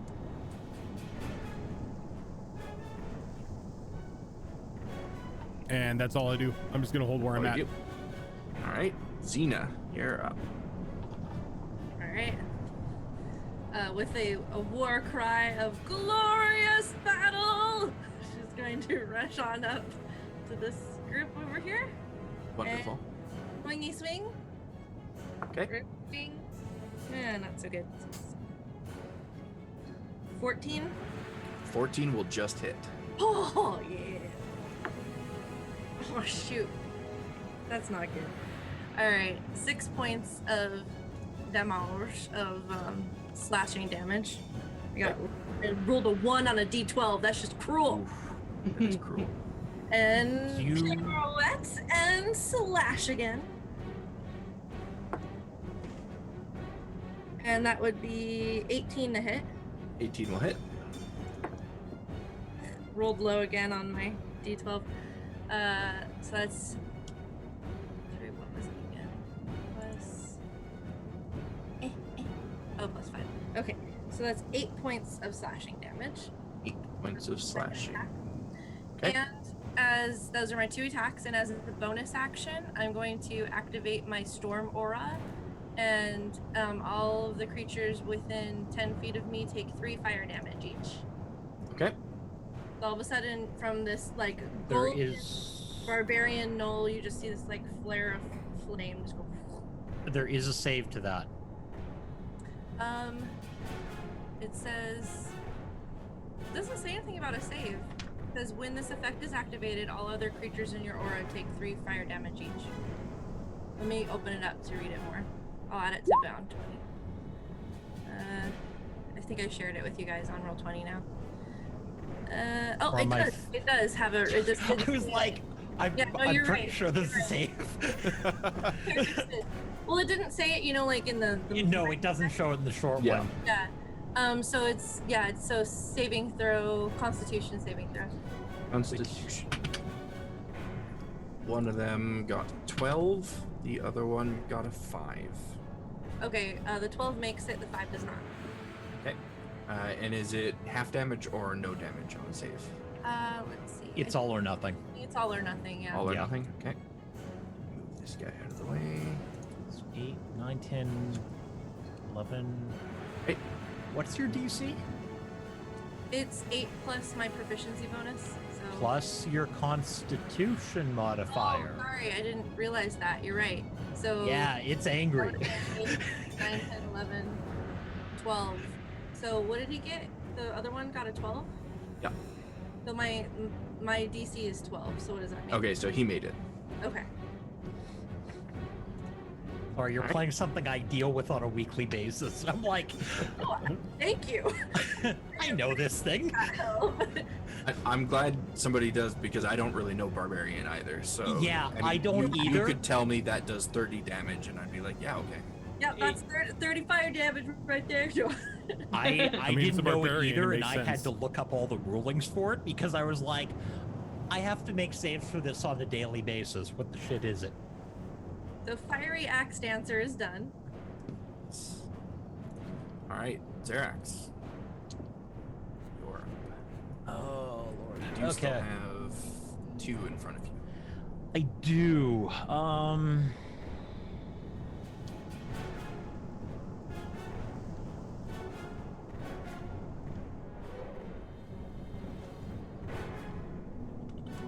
Just read something here. Oh, you're a bonus action. Lovely. Okay.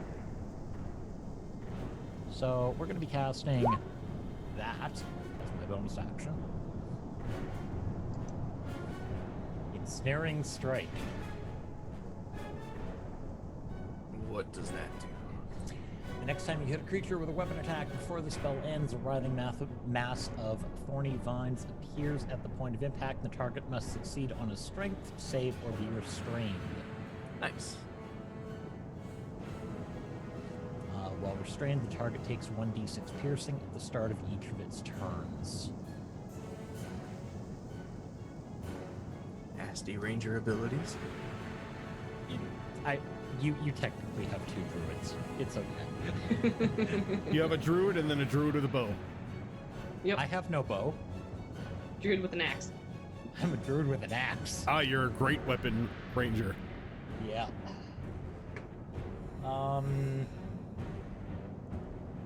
24 to hit. Yep. That'll certainly hit. Low damage though.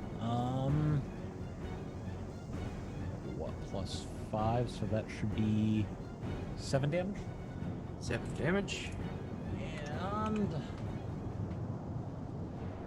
it has to make a DC 14 strength save. Strength save. It rolled a 9. Okay, so Things do it not have good is strength. Restrained.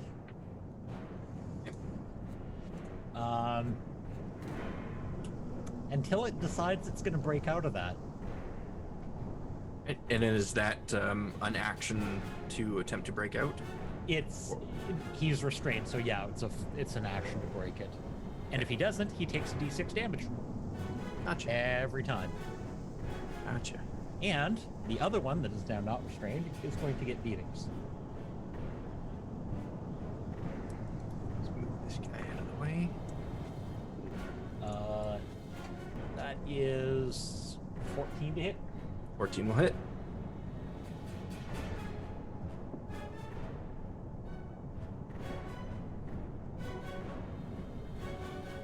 Little dice are going to be fired. 6 damage. 6 damage. All right. Decent damage to these guys. They don't have that high of HP because there's usually a lot of them. Well, the other one can just get crushed to death. Anything else on your turn? So. Nope. All right. Isa, you're up. All right. So I am going to. Just there. Move here. So that's my 30 feet. I'm gonna drop my longsword and pull out my daggers. And I'm one at a time. I'm gonna pull one out and I'm gonna throw it at this one right here. Okay. I assume aiming at the more injured of the two first. Yes. And then I don't know what. Let's see. Is there any plus on the attack for this? Oh, it's strength. It's strength. It's finesse. There you go. I found it. Yeah. 16. That's 23. That'll hit. Okay. So we'll do D4 damage. So that's going to be 2 piercing damage. It doesn't say to add anything, so just 2 piercing damage. Okay. And then I'm going to, if it's still fluttering there, I'm going to grab the second dagger and I'm going to toss that one too. It is still fluttering, although barely. Yep. That one. 15. 15 will hit. Okay. 54 damage. That's going to be another 2. It is still up, but barely. These guys are lucky. They keep holding on by like the last few of their HP. He's just going to grin at it. Anything else on your turn aside from the menacing grin? Yeah, she's just thinking about how tasty these things are. That's fair. Okay. So those two that are there, they don't really see any opportunity to run here, so They are going to make some swings at our great axe dancer.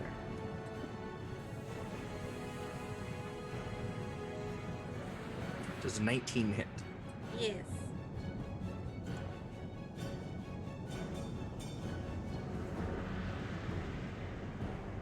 That is going to be 8 is it slashing? Yes, 8 slashing damage. Okay. 4.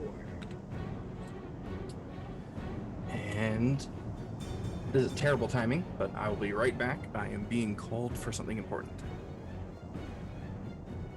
Break. Do we want to do a quick break right here? Yeah, let's go ahead and do a quick break right here so we can refresh our drinks and everything before we come back and slaughter more Yes. sad bug people. Before the meal starts. Yes.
right, we are back.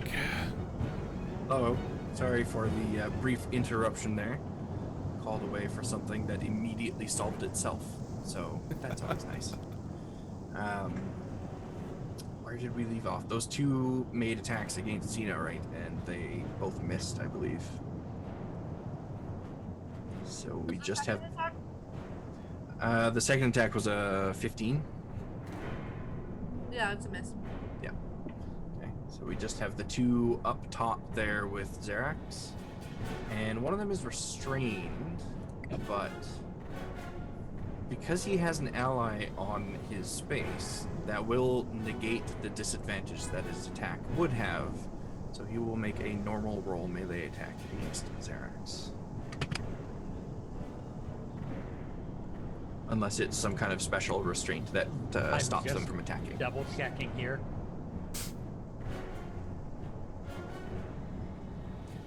All restrained, but the target takes 26. A creature restrained by the vines, or one that can touch a creature. Okay, so it can be assisted to break free. Nope, it's just flat out restrained. Okay, so with a normal attack roll, you've got a 22 to hit. That'll hit.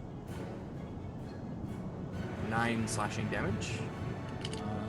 Yeah, okay, I'll look at that. The other one is also going to make a melee attack against you.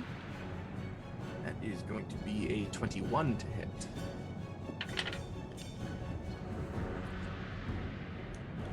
Not great damage, but I'll take it. 7 slashing damage. I can deal. This is fine. This is fine. Now you're starting to turn into Kyo. Alright. Zara, you're up. All right. So I think the two of them have the suit taken care of. So I'm going to go ahead and move the moonbeam up to the two up here, Okay. and then start making my way there. They need to make Constitution saving throws. That's right. Yes, they do. So the restrained one, I believe, does that at disadvantage, or is it just Dex saves? I think it's just Dex saves to be restrained because Constitution. You are correct. So that is going to be an 18 on his con save. Okay. The other one got an 8. An 8. Okay, so the 18 is only going to take half damage. Okay. All right, so it's going to be a total of 11 radiant. Take 5, and he will take 11. Oof, okay, they are both looking real bad. And that's all I do. Bug Zapper's doing its job. Xena, you're up.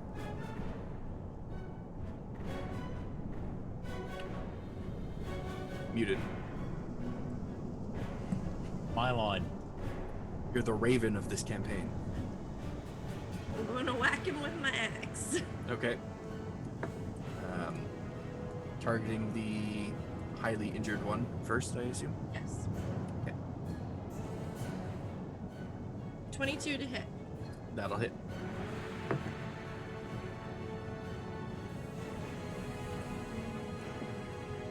Memorize this right now. Oh. I second guess myself all the time. Oh yeah, +5. Okay, so 15 points of slashing damage. Okay. This guy was looking over at his two friends getting bug zapped to the north and turns to look at you just in time. You remove his head from his body.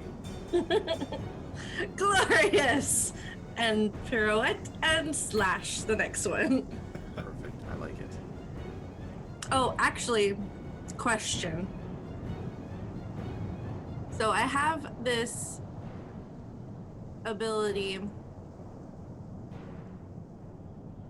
as a Gnoll to rampage. So when a creature hits 0 hit points with a melee attack on your turn, you can take a bonus action to move up to half your speed and make a bite attack. So Yes. Can I take a bite attack and then finish my second attack? Yep, absolutely. Okay, then I'm gonna do my bite attack first. Okay. As my rampage. Which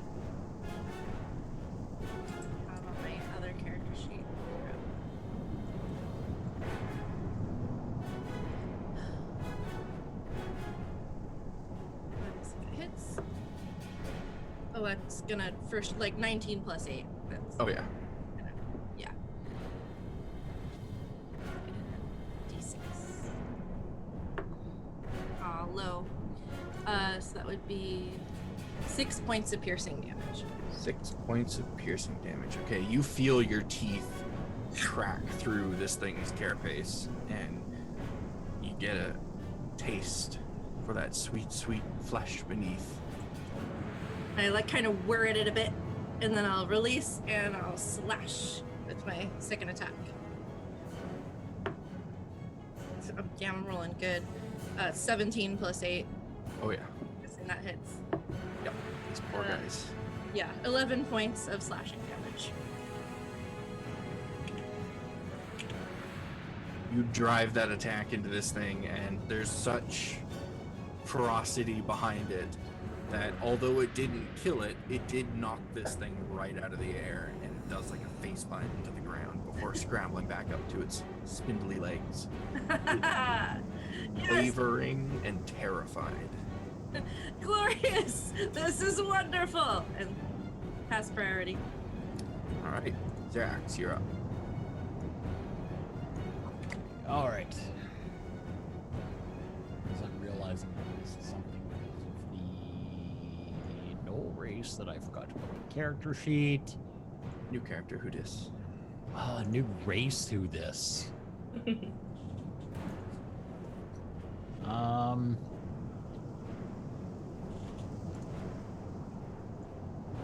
Okay. Well, since these are now being officially bug zapper, the one that's not restrained. Did the one that was restrained take damage, by the way? It took 11 points of that's right. damage. It was supposed to take damage from the restrained thing. He's being crushed and zodded. Give him a break. How much does he take from that? Another 1d6. 1d6. Okay, roll that for me. What's a d6? 1 damage from that. 1 damage from that. Okay, Just one. just 1. Okay. His eyes bulge a bit from being squeezed.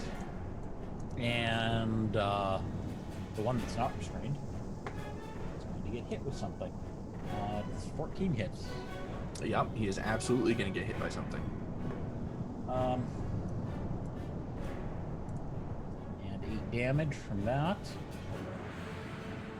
Did you hit him with your axe? Yep. Okay. You cleaved him with your axe. You said 8 damage, right? Yep. Yeah. You So- cut. It like puts up its arm to stop the hit, or at least to block some of the damage. You cleave right through the arm and then right through the chest and out the other side, and it just falls dead. Where is that ability that I apparently don't have on my damn sheet? Rampage. Rampage? Rampage. Page. Here, I'll pop There, in chat. no, I got it. There Okay. it is. So it's is that just a free attack then? Yep. Wow. Well, guess what? There's another one right in front of me. It takes a bonus action.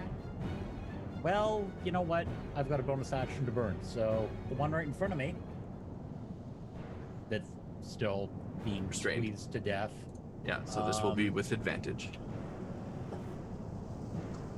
Yeah, I had thought that we had to move in order to take the bite. So. You don't have to move, just as Just long you as can.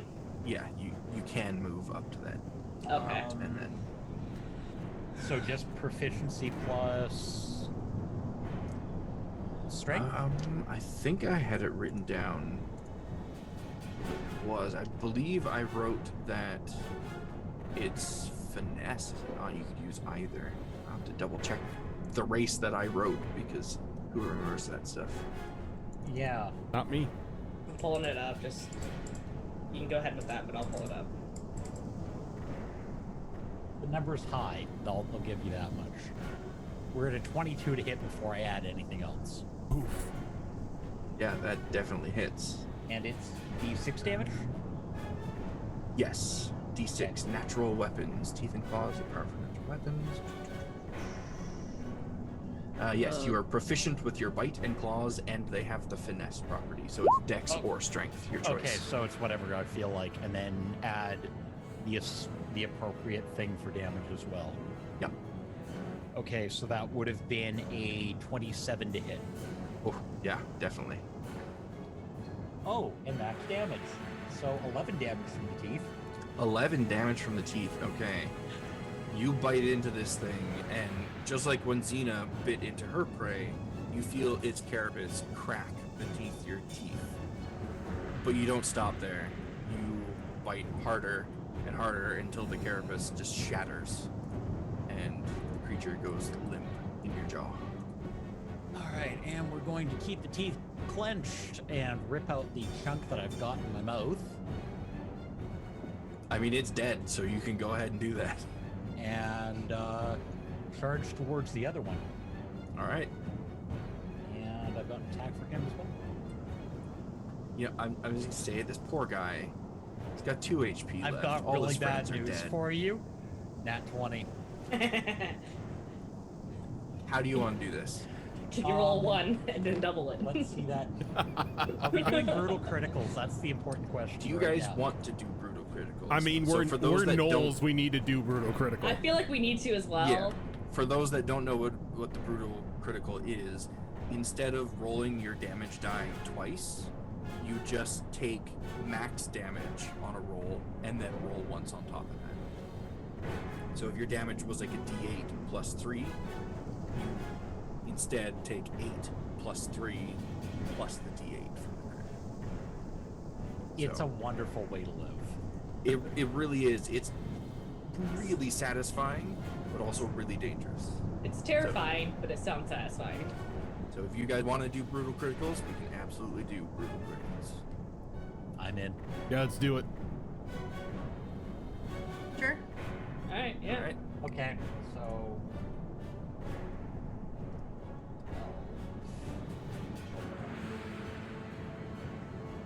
One. 26 damage. Good lord. Overkill. Great axe. Yes. That's 24 points of overkill damage. And we are going to, with as much grace as possible, fillet this thing while it's still airborne. All right. Get your character sheet real quick. I can figure out where it is. Come on. Give me a flavor town roll. I'm kind of thinking, yeah.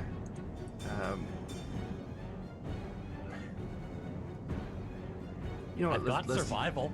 Yeah, let's use survival. I was gonna say performance because you are doing this right in front of the dancer, but this feels like survival for you specifically. So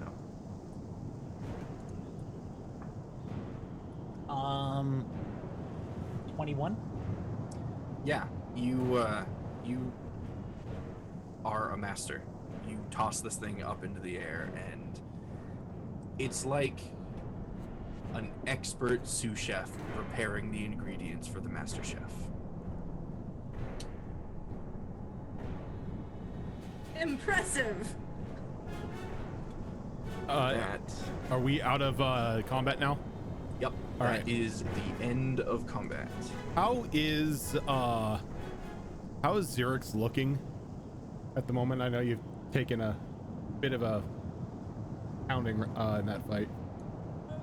I've had better days. All right, so Zara's gonna go up to Nirix, and she's gonna reach out and place a hand on him, and just this soft gray moss is going to slowly start to begin to creep up his wounds and seal them shut as I cast Cure Wounds at 2nd level.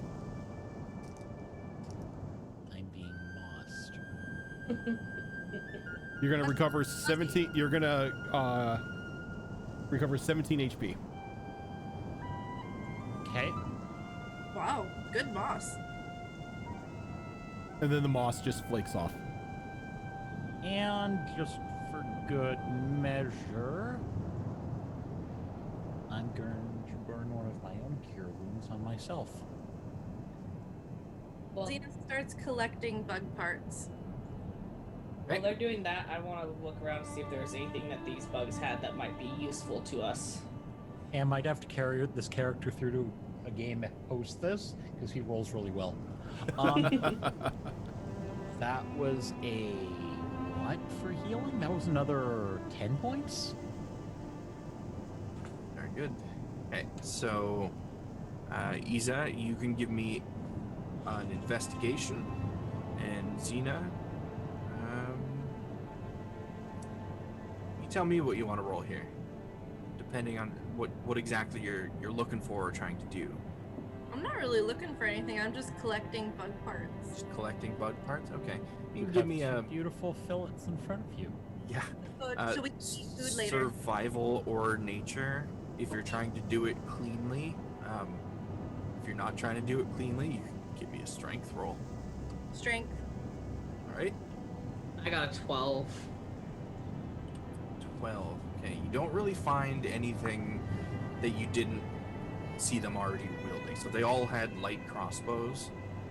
You know, it would be really cumbersome to try and drag 8 light crossbows around with you in the desert. But otherwise, they weren't really wearing any clothes. They didn't have any sort of like pouches or anything on them. As part of this, can I collect my daggers? Yes, absolutely. I'm gonna take one of the light crossbows Okay. because I can use that. Xeno, what did you get on your strength roll? This is a really stupid thing to get a nat 20 on, but I got a 25. I mean, Way the to go. desert provides. You managed to collect enough bug parts that the whole gang will eat comfortably tonight. Or start munching on one of the bugs. You can absolutely do that. They are not toxic, these particular ones. So, Or even kind of like you do a crab, where you crack the shell. We've all learned from Zael. yeah, that's not the person you want to learn from. Let's be honest. She's our matriarch. Yeah, she ate a vampire. She's our matriarch. If she can do it, I we can mean, do it. it ended not badly, right? She died. And it became a ghoul. She's not still dead. It got better. Yeah. She Fine. she, I she mean, was yeah, li- she did. she was literally enthralled to Ash. It's fine. Ash's daddy had to free her. We left the water skins behind, right? Mhm. Yes. All right. Yep. Yeah. Yep. Zael took the rations, the water skins, and the So tent. Zara's gonna walk up to the group, clasp her hands together, and then when she opens her hand, there's gonna be a small pile of bright orange mushrooms. Can I interest anyone in these?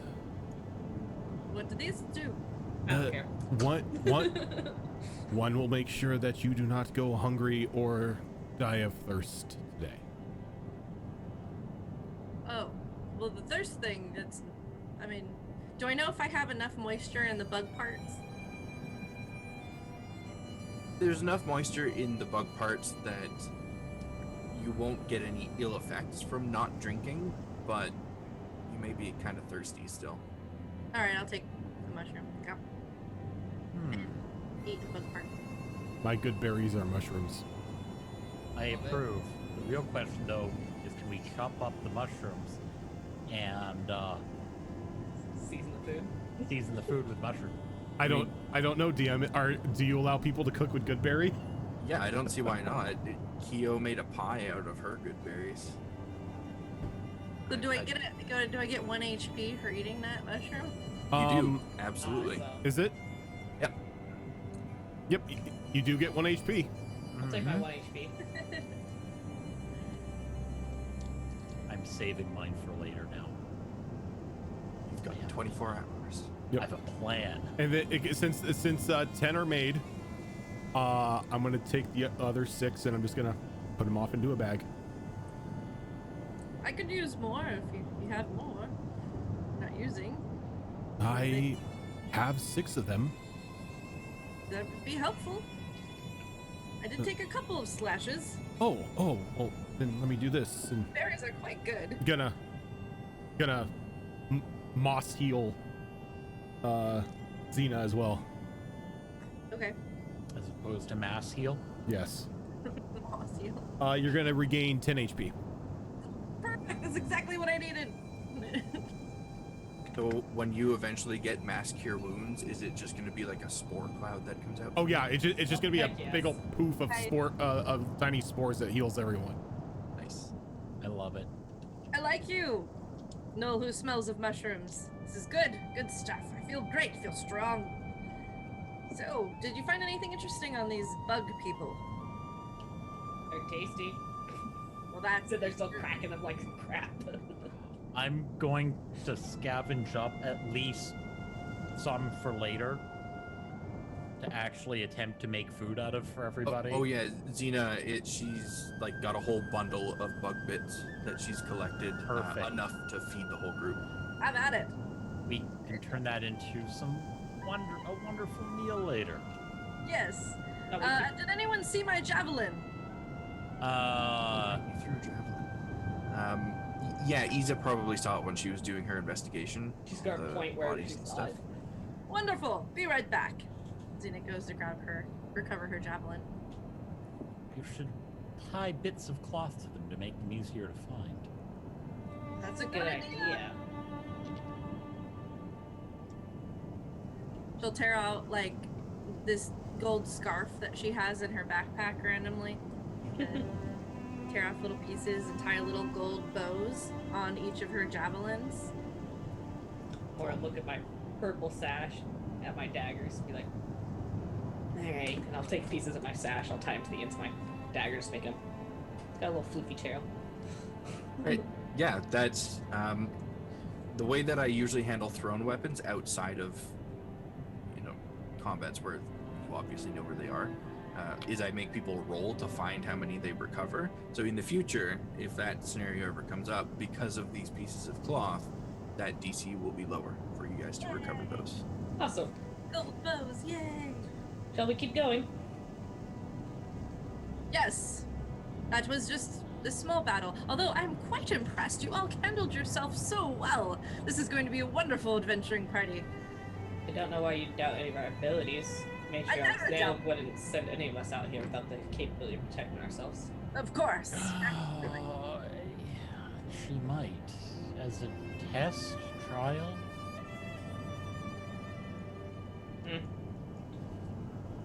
Well, we passed this test then with flying pieces of bug. Maybe next time we can investigate slightly more subtly before running in screaming like a crazed warrior. I mean, no offense. I This did is- not start the hollering about war and glory until after the bug caught its nasty, evil eyes on me and was looking at me with malvoyant intent. I read that in a book somewhere. Actually, it was read to me by my mentor. Pretty sure it means it's bad. So, that's why I strode forward. But I was trying to, just take a look, but it decided it otherwise. But maybe someone else might be a little bit better at that next time, I guess. Isa's gonna look down at her armor, full plate armor, and look back up and go, I'll try. So, are you guys going to begin heading out again in the same direction? Or you've traveled for about just shy of 2 hours at this point? I think continuing travel would probably be a good idea. Okay. Continue we shall. Is Xerax taking the lead again? He will. In his wandering nature, a little more east this time, actually. A little more east this time, okay. What skill are you using to guide you? Oh, what happened to the cameras? You can use the same skill again, but each time you reuse that skill in travel time, the DC increases. You know what? Let's run this one off of Oh, wait. perception. That's withered wastes. That's why it's not right. Never mind. What have you done? Everything. Yeah. Look, I have like 15 layouts for this channel on this OBS. Okay. Wait, this sounds to me like they need to be in folders. No. That's too much work. And that's not how I operate. This sounds like planning. Scattered Make things chaos. easier on myself, or just do it. So, Do I'd it. like to run this one off perception if possible. Okay, you can absolutely do that. Not as good. 18. 18. Okay, now give me that percentile roll. Please don't roll in the 20s again. Well, Don't want to kill you guys yet. okay, my dice are Not at all. acting like Rose's dice. Oh no, what'd you get? 7. I welcome this chaos. Okay. Here we go. Matriarch Zael sends us out to be tried by the desert. And then the goose shows My up. dice agree. If we roll a 1, does the goose show up? God, So- please no. The goose and the raccoon and everything are your characters. I can't play your characters, but I do have things to slot into those positions. You said a 7, right? 7. 0, 0, 7. You gotta change the difficulty level on the counter generator here. Dragon. Not quite a dragon, but Technically, at our level, some of the smaller dragons are Mhm. available. Yeah, that's why I keep on yeah, saying. they certainly are. Hey, Xena You, called you- it. you said think she wanted it's a dragon. big deal until you're like, wait, the You're baby ones dragon. are like totally a thing. But we don't want any of the flightless sand dragons coming out. No thanks. Pretty sure Xena does want that. No. Xena wants that. I've dealt with those in the past. They are not okay. Ray Yeah. would want it with you, but not Iza. Give me a dragon. Well, it's not a dragon, but it could be interesting. I mean, technically, there's also sand It's drakes and all technically sorts not of a other dragon. stuff. Technically. I like the word technically because that means dragonkin of any Yeah. breeder on the table. I mean, that's technically Toma Beast 2. It's technically not a this. Yeah, technically. Okay, let's pop that onto the GM layer for now. So I might as well just take you guys straight back to the combat map. Wouldn't be a Gnoll game without combat, right? Yeah. So you travel for maybe 20 minutes at most before you begin to catch an odd scent on the wind. And it seems to be coming from the southeastern direction. It's not a scent that you're used to because I don't know if any of you would actually know what this is, but it smells like shellfish, which is weird for a desert.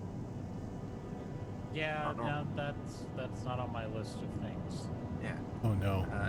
And this smell is just so unusual, so foreign to you, Xerax specifically, since you're leading the group, that you can't help but stray in its direction. Release the sand kraken. Something else. I feel like Rojan might recognize it as soon as it pops up, but I'm excited. and you travel in the direction of this scent for maybe another 5 minutes or so before you spot a strange creature that is entirely foreign to you, kind of sticking partway through the sand. You just see like the top of its head and one of its arms, and it looks like a weird bulbous squid type creature with a long barbed tendril coming out of the top of its head, and the one arm that you can see is kind of in the shape of crab claw, but it's all like sickly blue and green colors. It doesn't seem to have noticed you, but this, whatever it is definitely the source of this smell. the real question is, am I the only one that notices it? Everyone else can give me perception checks at this point, I think, because you would have all noticed Xerax suddenly changed direction and wondered why they did that. 19. 19? You said perception? Perception. That would be a 6. 6. 16. It's a dire sand flap. Okay. Dire sand flaps? I mean, So, Iza and Xena both spot it as well. Zara, a gust blows in and kind of blows your cowl in front of your eyes a bit, so you don't really see what they're seeing. And when I see it, I'm gonna reach out and put a hand on Xena's arm to keep her from running off until we decide what we want to do. Lena raises an eyebrow, points her battle axe. Can we Just- kill it? Just I'm Alright. in the interest of learning, maybe we should figure out what it is before we turn it into something that resembles food. I mean, what is not food? Well, do you know what it is? No, I don't. Do we know what is? That. Xena will, like, kind of grab you by the shoulders and turn you in the direction. It takes you a second, but you do eventually spot what they all see as well. And actually, when you finally see it, it kind of jumps up out of the sand, and you can see its full body now. And it kind of looks humanoid, but like it's got an extra arm coming out of its chest, and it has webbed feet, and it has little tiny wings, and it just looks like some sort of gross approximation of a sea creature that somebody that's never actually seen the sea would come up with. Did it fall off the ship when the bell was rang? I'm not saying yes, but I'm not saying no either. It looks squishy. Add that to our knowledge base. Said that, so you can get a look. Squishy. So it's not an elephant. It is not an illithid. I'm all for finding something else out about it, but I'm pretty sure if I move from the spot, it's going to notice us. Shall I How go about- and we can learn about its body? It seems intelligent. Maybe instead Grabbing a of hold of, killing it, we talk to it. I'm grabbing hold of Xena's arm with now both hands. It's like she's gonna take her hand. She's gonna place it on her chest for a moment. She's gonna just let out a deep breath as the flesh underneath her fur begins to kind of pop up with small mushrooms. As I'm going to use one of my circle's spores abilities called Symbiotic Entity, which allows me to use my wild shape to awaken the spores around me to where I gain 4 temporary hit points for each level that I have in Druid. So I'll gain 20 temporary HP, and then there is Nice. a bunch of other effects on here as well.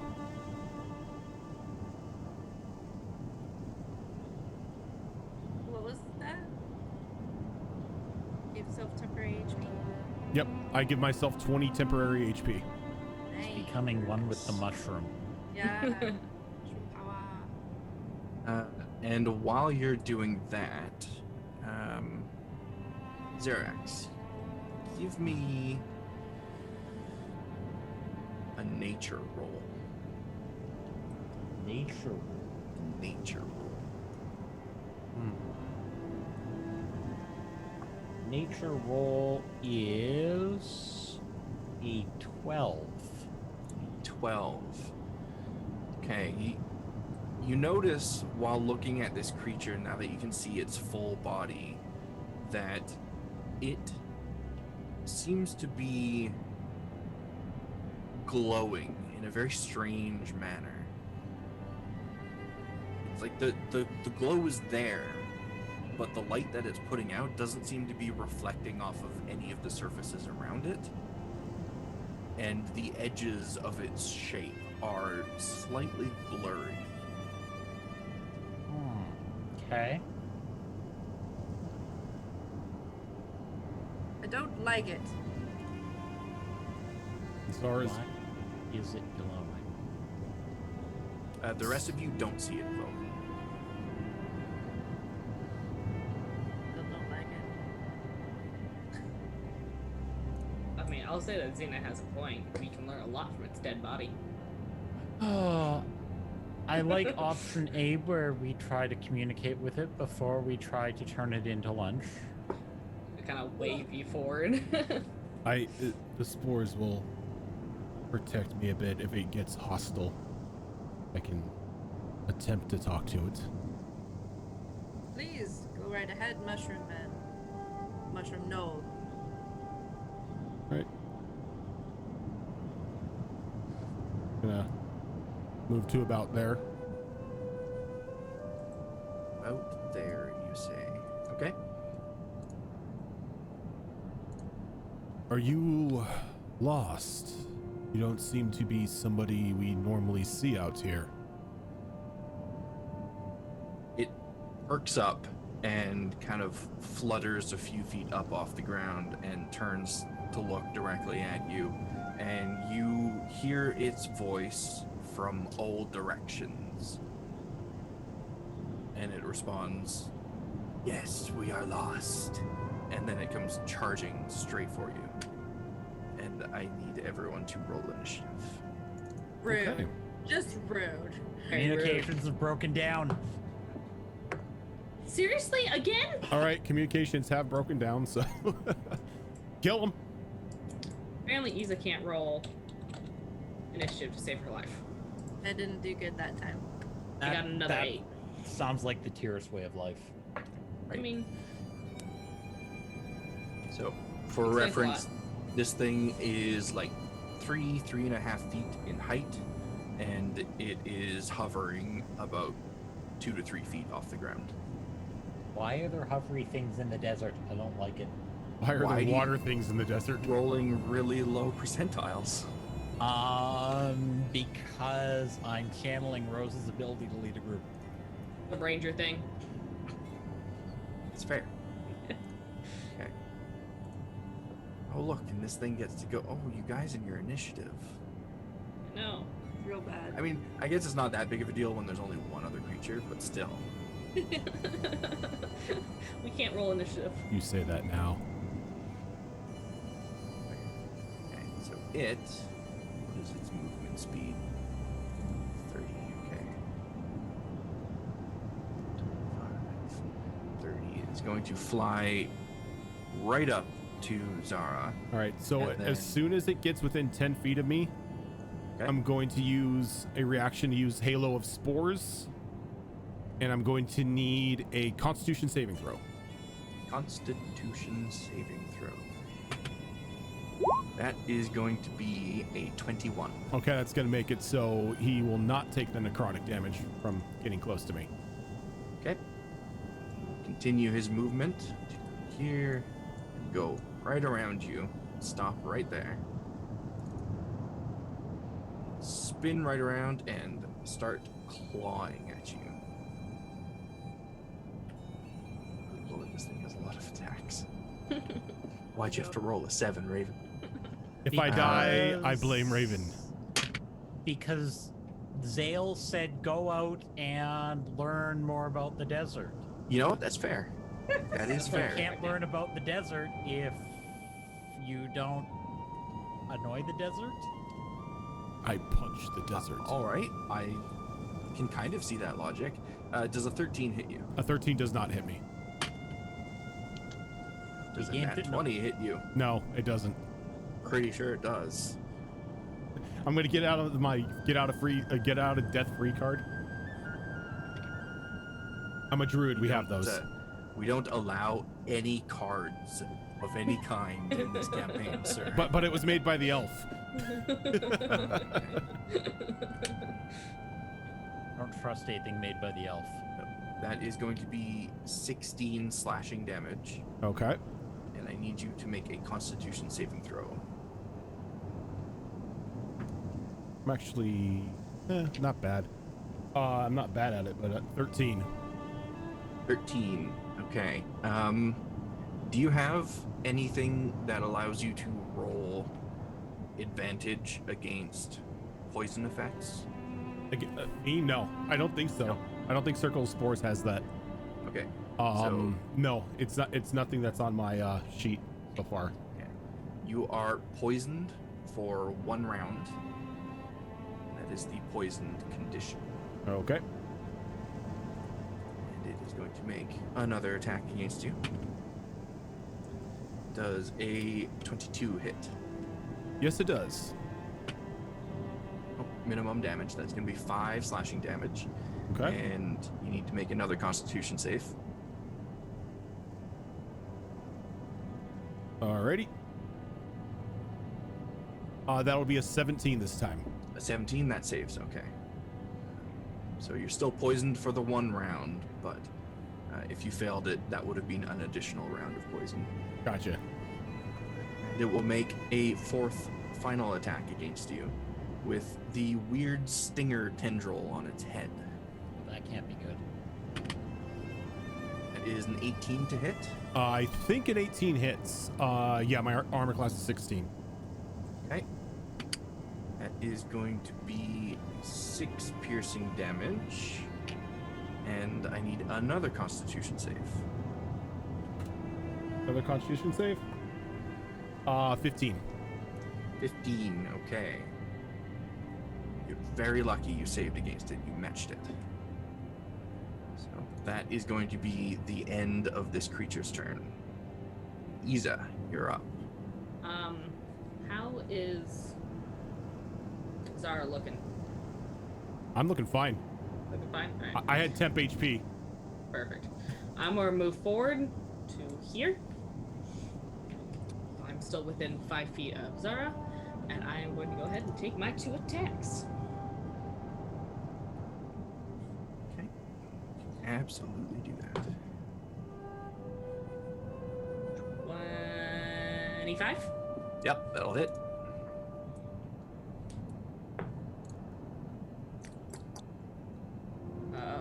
Let's see. That's 6 points of damage.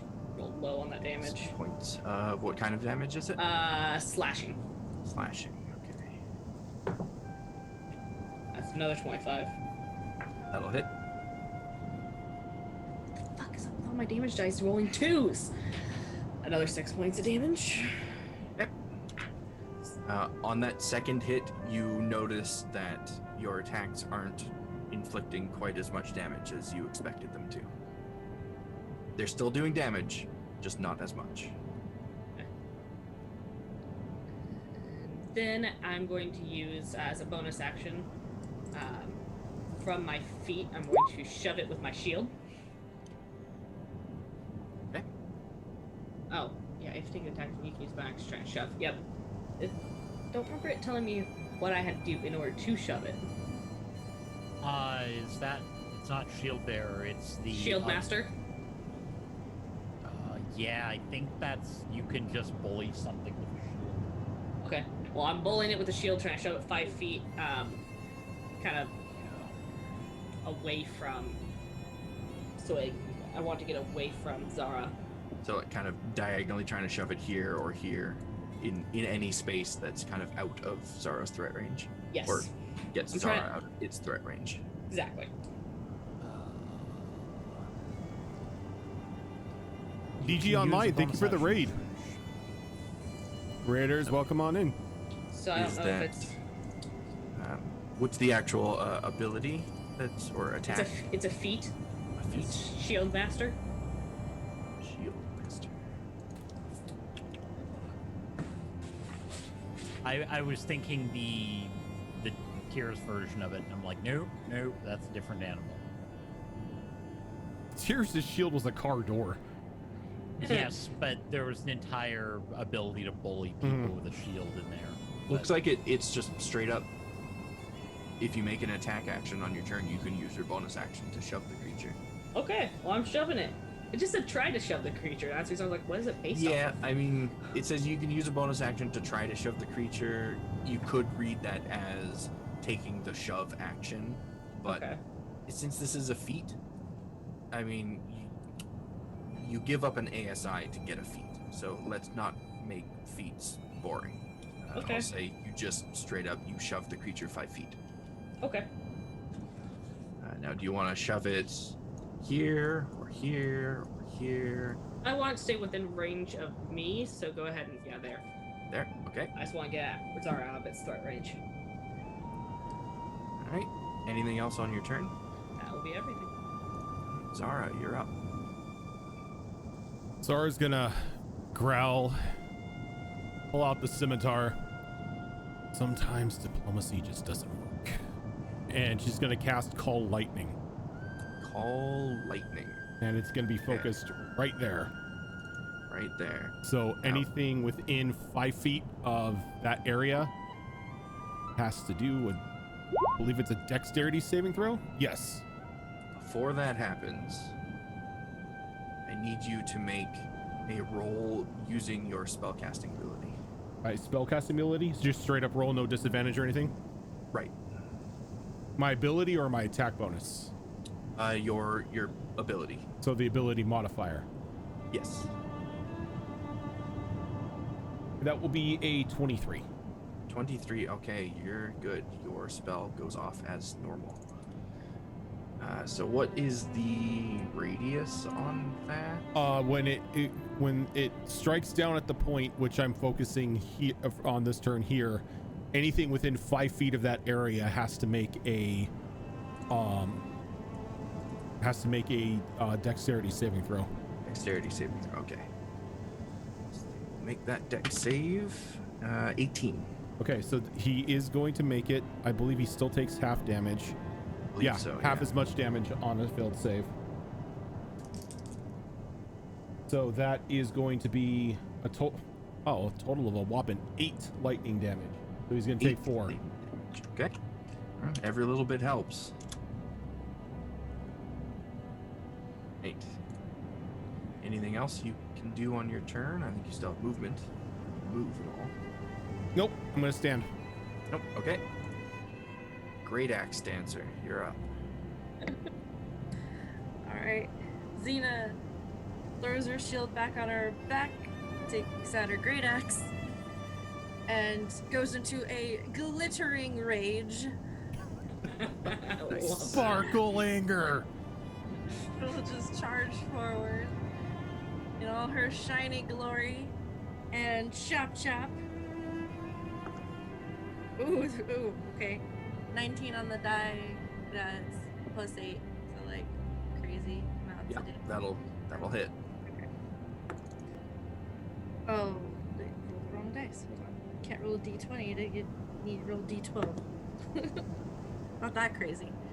That would be 9, 10, 11 points of slashing damage. 11 points of slashing damage. Very nice. And pirouette and slash. That would be a 18 to hit. 18 will hit. Oh, low.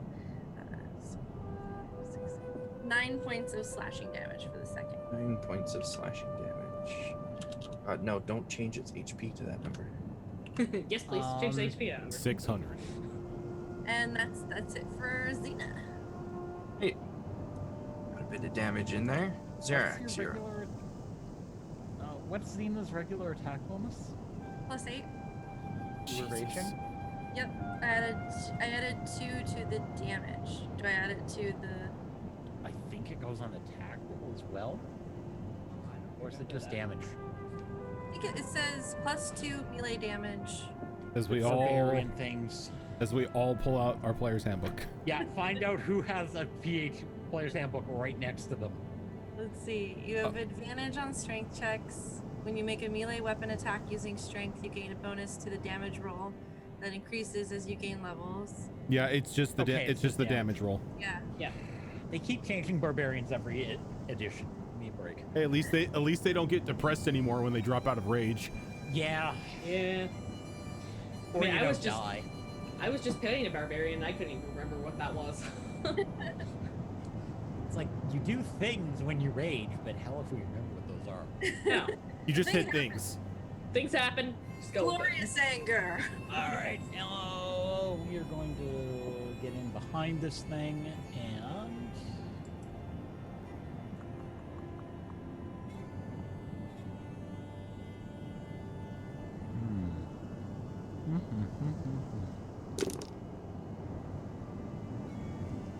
DG Online, thank you for the follow. You know what? I don't trust it. I mean, that's Uh, probably wise. We are going to cast Hunter's Mark. Okay. Before that goes off, give me a roll with your spellcasting ability.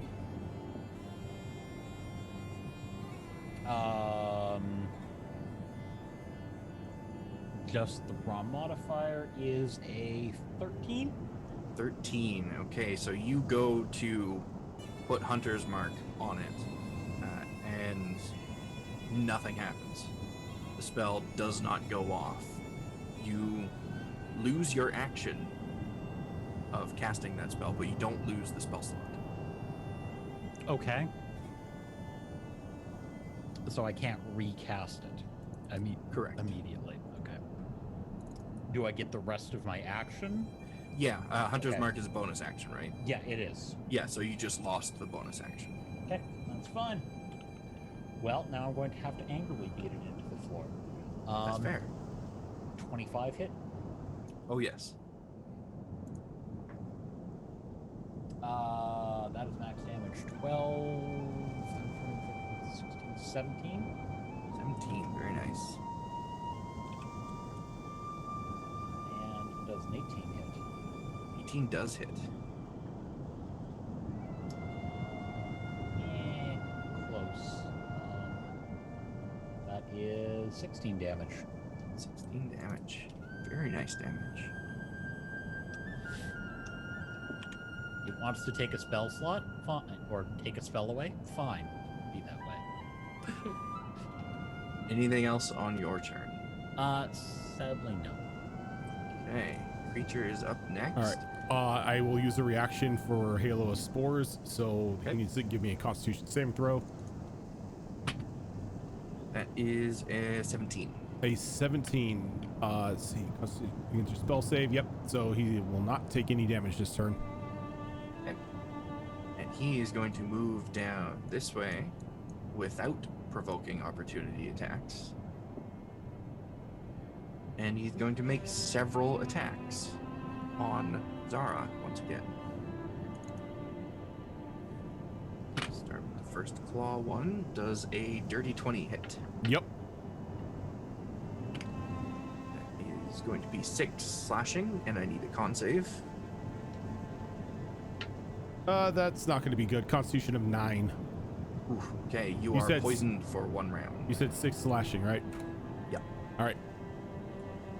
Another claw attack. Does a, I'm pretty sure, an 18 plus that number Yeah. hits. That'll hit. My armor class is 16. Ooh, minimum damage. 5 slashing, and another con save. 9 again. That again, okay, so you're now poisoned for 2 rounds. And the third claw attack is a dirty 20 again. That'll hit.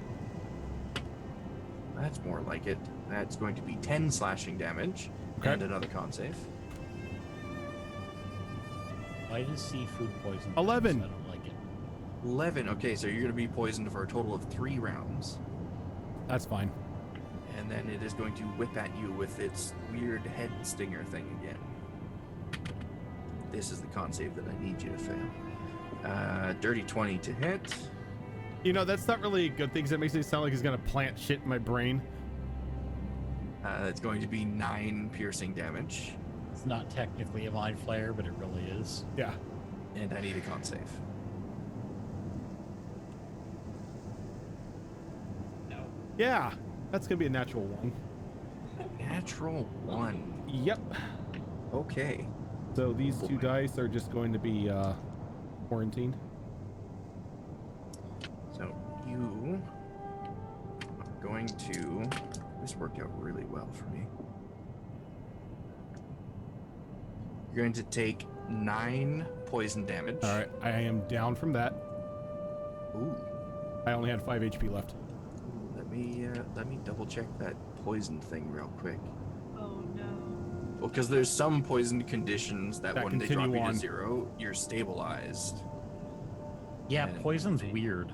Yeah, but this is just the normal poison condition, so you're still poisoned for those next It's 3 like rounds. yeah, it's like ghoul poison. Ghoul poison And- stabilizes you. That con save for that stinger attack, if you fail it, you take poison damage at the start of each of those rounds that you're poisoned. Okay. So for the next 3 rounds, you're going to take some poison damage at the start of your turn. All right. So if anybody could stabilize me, that'd be great. Yeah, give me a second on that. We'll see what I can do. And that means Call Lightning is now gone. Then it is going to move over here. And it is Iza's turn. So I'm going to reach into my backpack, pull out one of those dark red healing salves, reach out, to basically drop it on Zara. Okay. I don't know if I have enough d6 for that. 5d6. That was the dark one? Yes. Yeah. Ooh, that's actually really good. So that's 15 plus 6, 21 plus 2 is 23 plus 3. So 28. 28 points of healing. That'll do. Now, was that an action or bonus action? Was to use it on an ally like that, it is an action, yes. That's fine. That's fine. And then I'm more move. Seems like to attack. More move here, Okay. and that's into my turn. Zara, you black out for like half a second and then wake up with a bunch of dark red liquid all over your face. Okay. It's in the hood. Right. Now, am I still taking the poison damage because? Yes. Okay. Yes, you are. So that is going to be 9 poison damage. Okay. So I don't like this.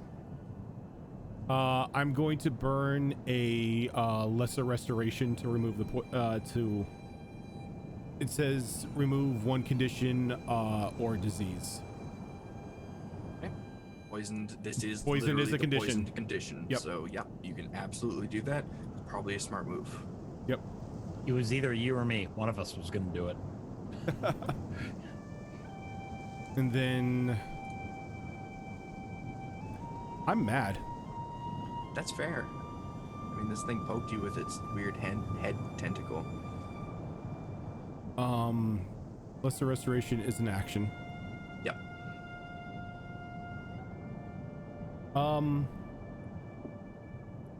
gonna hold my ground where I'm at. Okay. Xena. Alright, seeing one of my friends go down, luckily back up. But that enrages her even more furiously into her glittering rage. She rushes forward and is gonna whack. Okay. And that's a critical one. Ooh. Oh. Raven's no longer allowed to roll percentiles. Hey. People let me lead. This is Yeah, happens. we've learned our lesson. Give me a strength check with advantage. Thank God for the advantage. Okay. One was a 5, one was a 19. So 19 plus my modifier of 8. So it would be 27. 27. Okay. In your rage, your fury, you go charging at this creature with your axe up and ready to swing, and you just like full on baseball swing at this thing, and your axe slips out of your hand Oh no. and it goes flying. No. I rolled what direction, and it was going to go flying north, and then the distance was going to be based off of your strength roll. There literally is not enough map to the north for me to place the axe where it would have landed. Oh. So instead, we're going to go south with it. And just drop a little axe token on the map here. So sad. I mean, if you did it on purpose, it would have been really impressive just how far you threw that axe. Because that is a great axe. Those are not light weapons. On the upside, we know who we're electing for the yearly gnome throwing competition. I always enter that competition. So you Okay. are axeless at the moment, but you do still have the rest of your turn. I take out my hand axe. There you go. It's a hand axe. And I'll try to, after I look a little stunned and damn it. And I will try to whack at it with this. I hope you tied a ribbon on that too. I didn't, but I will now. Well, maybe it doesn't count. Things you never thought you needed. 17. 17 will hit. 17 will sorry. just Yeah. hit. Okay. Cool. 9. 16 points. Oh no, sorry. Never mind. Never mind. Eliminate that. It's a lower die. Hand axe is only d6. So that's 12 points of slashing damage. Points. Okay. Still good damage. And is anybody within? I guess. Oh, they're within 10 feet of me. I still Remember, have movement. you can move. I still have movement, so I'm gonna go over here, Okay. get in front of him, and then I'm gonna do bonus action my storm aura. Roll Constitution. Constitution. That is going to be a 16. Nope. Or wait, yes, that makes it yes. Okay. 'Cause it's- Got lucky. All right. Is that everything on your turn? Yes. Zerax, you're up. I want to say that's supposed to be a dex save versus that. I could.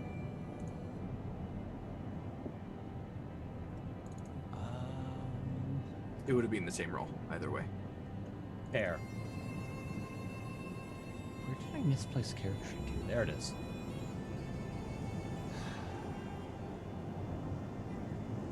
Yeah, there. Okay. So apparently casting spells on this thing is not worth it. So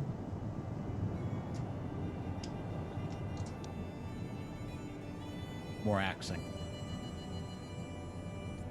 Axing works out well when you hold on to the axe. That's a barbarian thing. That is a 20 to hit. 20 will hit. Ooh, 6 damage. 6 damage.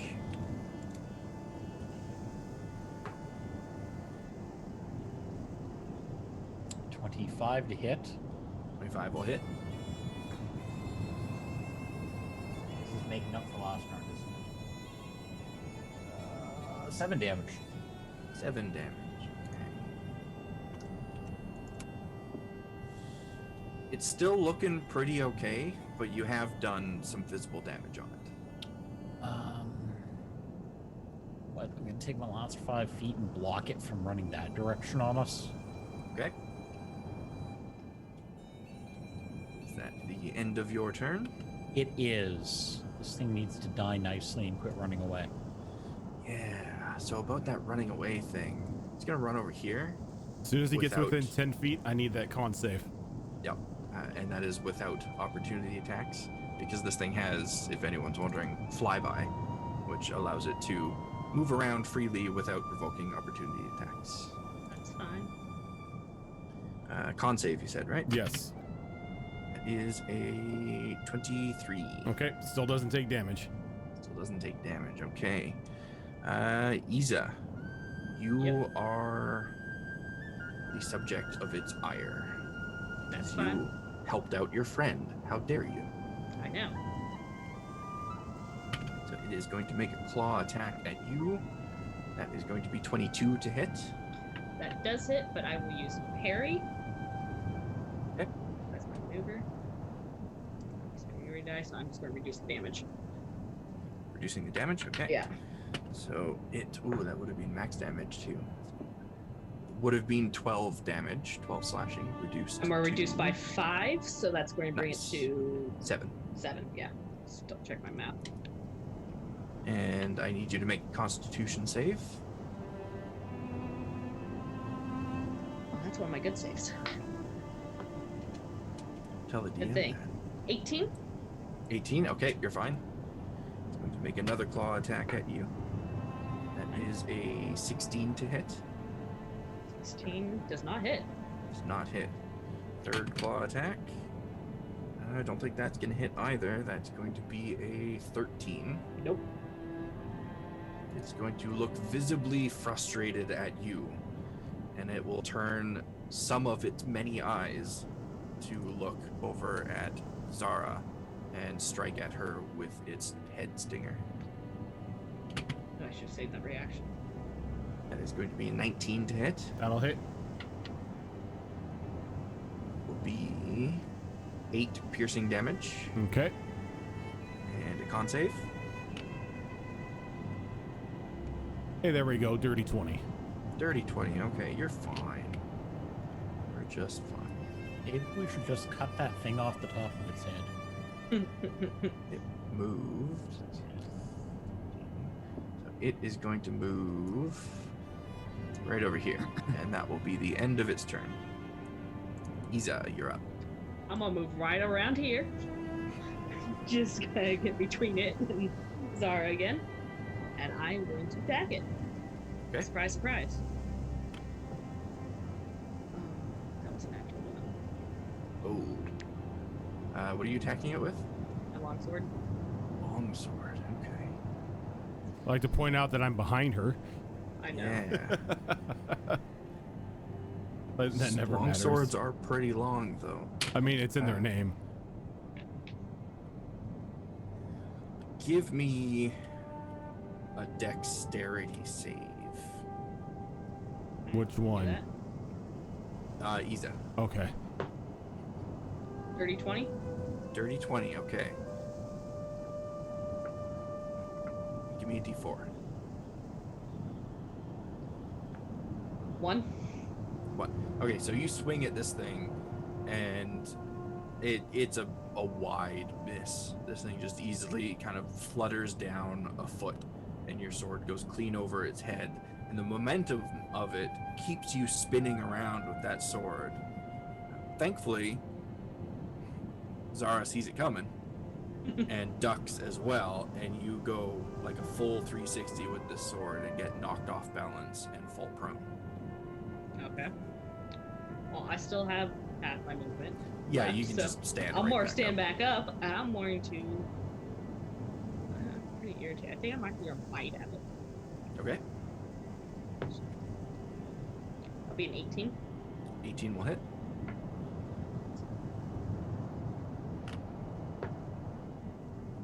That would be 8 points of damage. 8 points of damage. Good damage on that bite. Yeah. Let me check one thing real quick first. Nah, you're fine. Okay. I could have been really mean there, but And you're fine. just for shits and giggles, I'm going to use my shield and shut it.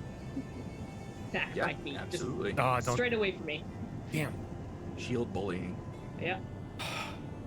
It's a good hobby. Just to fuck It, with it it. really is. It- I mean, I think Tears would think so too, and That just fucked with my plan. sorry. A mess with mine too. Well, it pissed Anything her else off. on your turn, Isa? No. Nope. Okay. Zara, you're up. All right. So first off, I'm gonna lay a hand on.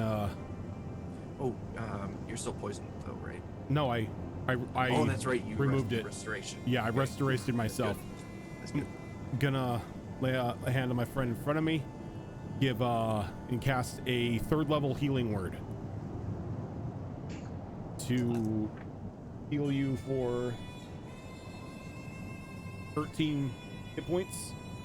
Well, that brings it back up to max. That's And what I needed. since that is a bonus action, Yeah, it is. I'm Healing gonna- word gets a lot of flack, but man, it's a bonus action heal. I'm It's gonna awesome. step forward. I'm gonna throw out the Cassius special here, and I'm gonna cast poison spray Poison spray. Okay. because it's a cantrip. Is a cantrip. I should have done this on the heal Constitution. as well, but because I forgot, you don't have to do it, but you do have to do it on this one. I need you to roll a check with your spellcasting ability. That'll be a 24. Oh yeah, you're fine. That absolutely goes off. I need a con save from them. It is a 15. Fuck. 15's my spell save DC. Yes, it is, and it's a cantrip too, right? So it's all or nothing. Yeah. Yeah. All right. Bad luck. And then after that, I'm gonna tempt it. Tempt it. I'm gonna move back here. I'm gonna bring it into the heavy hitters. Ah, I see what you're doing. Okay. All right. Xena, your turn. Okay.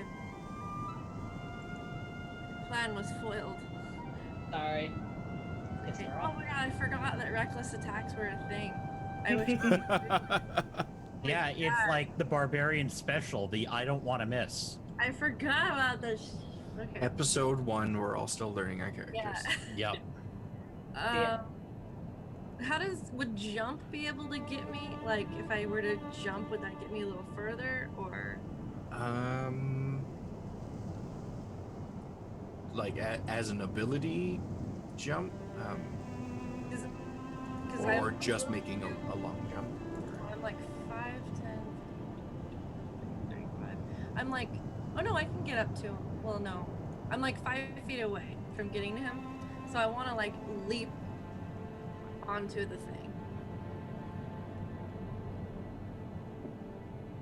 Your movement speed is what, 30? Movement 40. speed 40. Oh yeah, then absolutely you can do that. Oh, I have enough because it was like, I thought it was 5. It's 40 feet from you. Yeah, you could just move at it. Oh, never mind. I thought it was farther away. Okay. Never mind. Gonna rush on through. And instead, I'm just gonna take 2 whacks at it with. I have hand axes in either hand now. Okay. And I'm gonna make. I don't know how reckless works. Let's see how this works. You get You advantage. get advantage. We all Yeah. like exploded. Well, it's all explain reckless now. When you make your first attack on your turn, you can decide to attack recklessly, giving you advantage on melee attack rolls using strength during this turn. But attack rolls against you have advantage. That's fine. Okay. So I have advantage on the attack. All right, not 20. Very nice. Total of 28. on that one. Absolutely hit. Bring in that brutal critical. Is that what this is? Yep. So that will be max damage plus a roll of the damage die. Okay. All right. So it would be 4 on the die, and then plus max damage is of the die is 6. Yep. And then plus your modifier. Plus my modifier. Okay. So that would be. And your rage bonus. Yeah. Okay. 6, 7, 8, 9, then plus 5, 9, 10, 14, 16 total slashing damage Nice. for my first hit. Nice. Very good first hit. Yeah. And then do I get advantage on my second hit too if I do Yeah, rec? I believe it's all melee attacks for the duration of that turn, right? That's how I've always read it. Mhm. Okay. Considering it's like the core class ability, I just always assume it's everything. 16. 16 will, yeah, that'll hit it. It'll match its armor class. Okay. Nice. Oh, not so good on that one. Rolled a 1 on the die. So that's 8 points slashing damage. 8 points of slashing.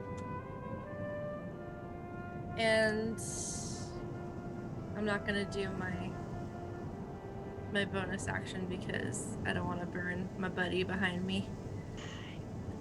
Because that's how it works, right? It's like a radius around. Yeah. You did say you have hand axes in each hand, though, right?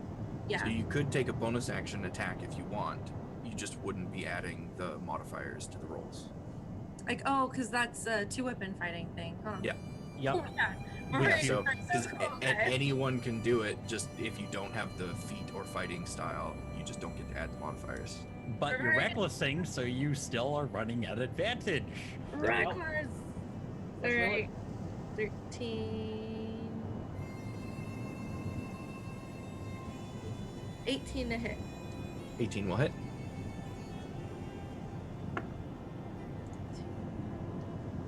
9 points slashing. 9 points of slashing. All right. Or do I not add my modifier for the bonus action one? You don't add the modifiers to the damage, except I believe you would add your rage modifier to it, Okay. because that's a very separate thing. Then it would only be 4 points. Okay. Yeah, it's 4 more points. Don't Yeah, convince our eh. barbarian to take up dual wielding. Why not? A dual wielding great axe dancer barbarian. What could be better? I love that. She needs to take up the great weapon fighting so she can wield a regular battle axe in the offhand then. Yeah. Nah, just monkey grip. Just monkey grip. Dual wield Yeah, battle. monkey Dual wield If great Ivy had axes. it, that would be great. Monkey grip dual great axes. Yup. Yeah, this is safe. See, I like the reckless feat on Ray because she's a halfling, or the reckless with the lucky trait of the halfling. Yeah.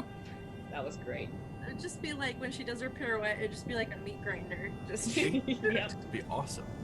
I love it. Her allies just hit the deck. Alright. and that's it for me. Okay. Zerax, you're up.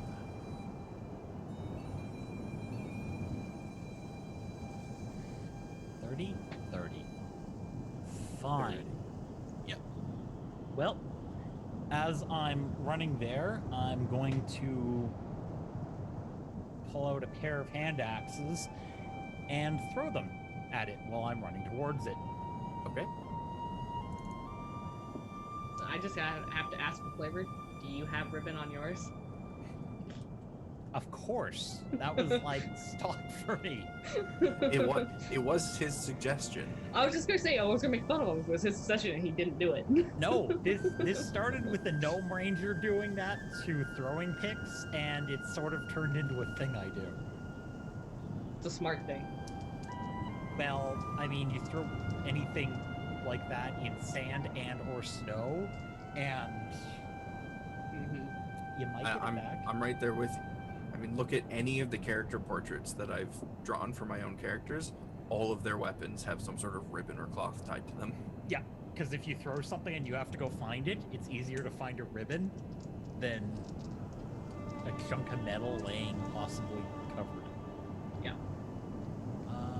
So hand axe airborne 1. Hand axes are wonderful. They run off strength. That is a 27 to hit. That'll certainly hit.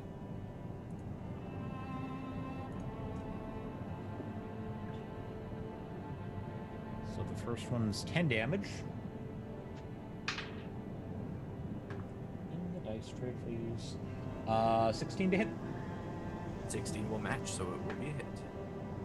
And 9 damage from the second axe.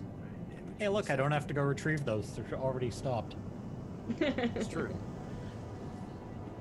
As they're slowly getting this thing down, it's starting to look pretty low. Anything else on your turn? Sadly, no. Sadly, no. Okay. I run to my allies for aid and they abandon me. Well, we're making sort of a wall between you and it. Yeah. About Problem that, matters. it could just float around you.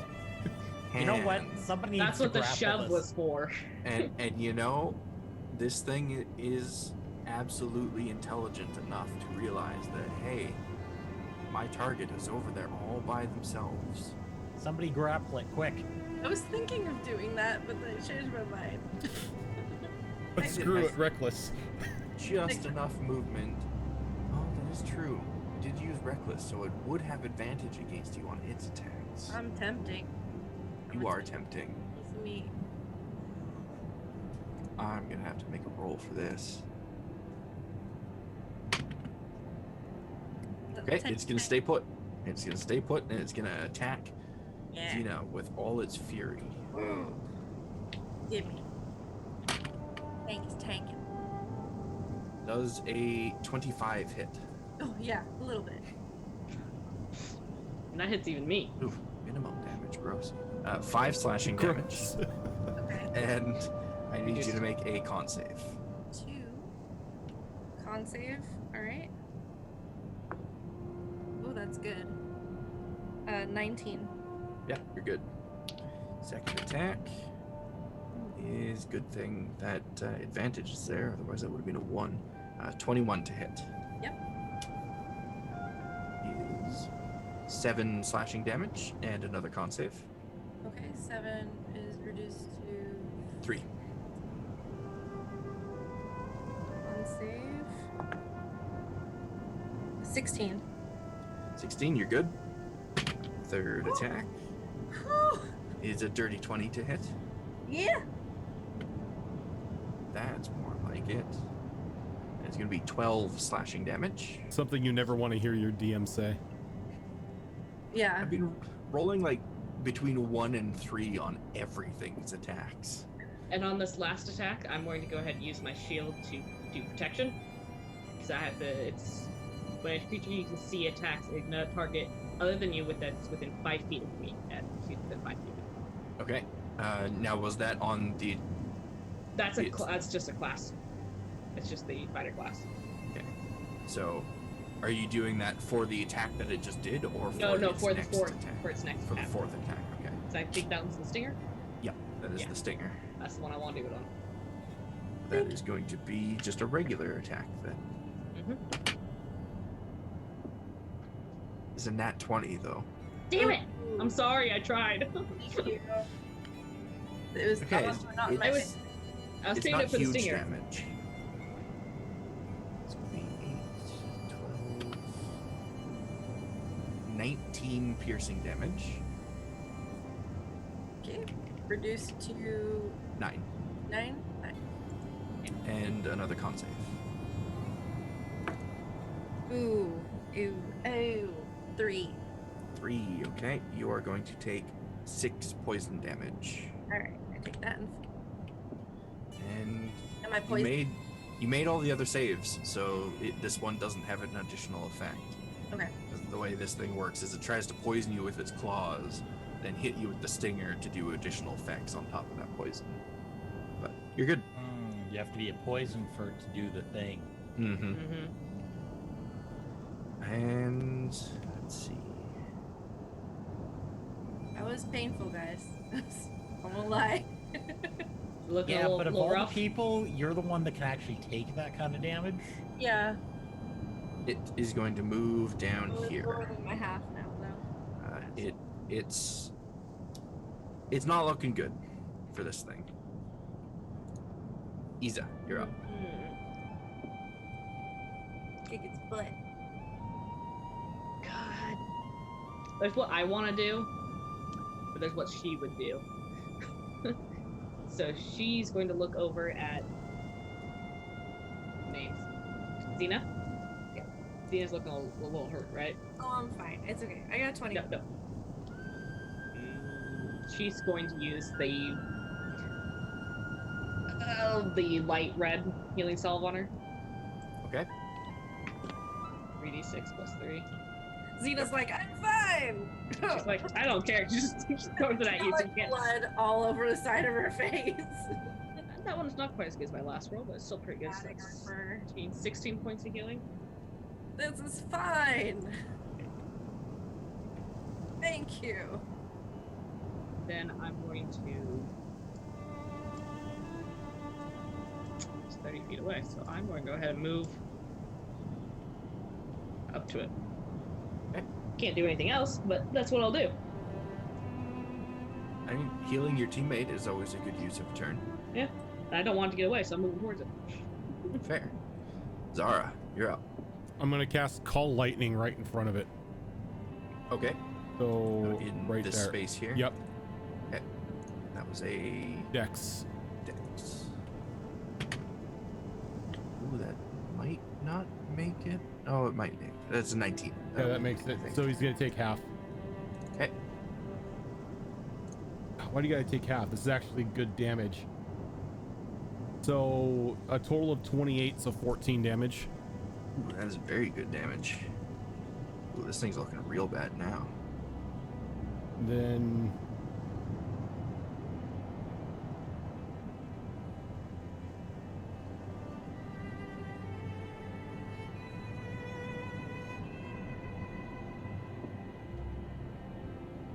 I mean, I assume at this point you've seen her throw her shield in front of people a few times, so you know it's pretty safe to stand next to her. oh yeah, I know. I'm just planning something. Ah, Plotting. That everything on your turn? Yep. All right, Xena, you're up. Come back to us. Wait, where's my little measure? Yeah.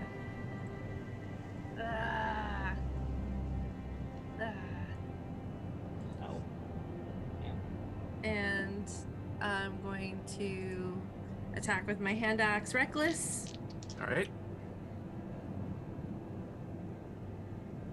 19 to hit. 19 will hit. Ooh, damn, not good. 8 points slashing. 8 points of slashing. Okay. Second hit. You can do this. It's real low. That's 18 plus 8. That'll hit. 26. Yeah, thank you for mathing. It's late. My brain tired. My brain don't want to do math. Okay. 4, 9, 11 points slashing. 11 points of slashing. Okay. How do you want to do this? Yeah. So she just kind of is like, you know, with a little like, almost like she's snapping her fingers with the hand axes and doing a little like salsa dance with the hand axes, a little little Perfect. Flamenco dancing with hand axes.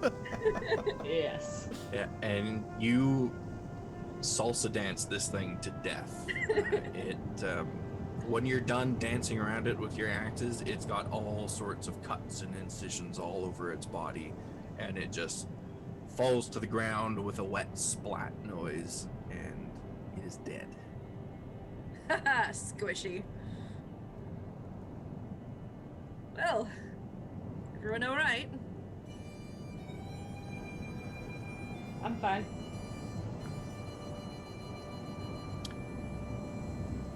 I'm surprisingly fine. It seemed to have much more interest in Zara than us. I'm gonna cast Cure Wounds at level 3 on myself. Probably a good call. I'm gonna go recover my battle axe, Also a good call. and I'm gonna tie a 22. golden bow on it. All right, I'm gonna regain 22 HP. I'll more take a bite out of the monster. Before anyone mutilates what's left of it, I just want an arm. that's fair. I would like to see if I can get. Does it have poison sacs, glands, something? Let's find out. Isa, Hmm? you're biting into this thing? Are Yeah. you ingesting any of it? Yeah. Yeah, Sure. okay. She's gonna I eat some need of it. a constitution saving throw from you. I assumed. At disadvantage. Oh, okay.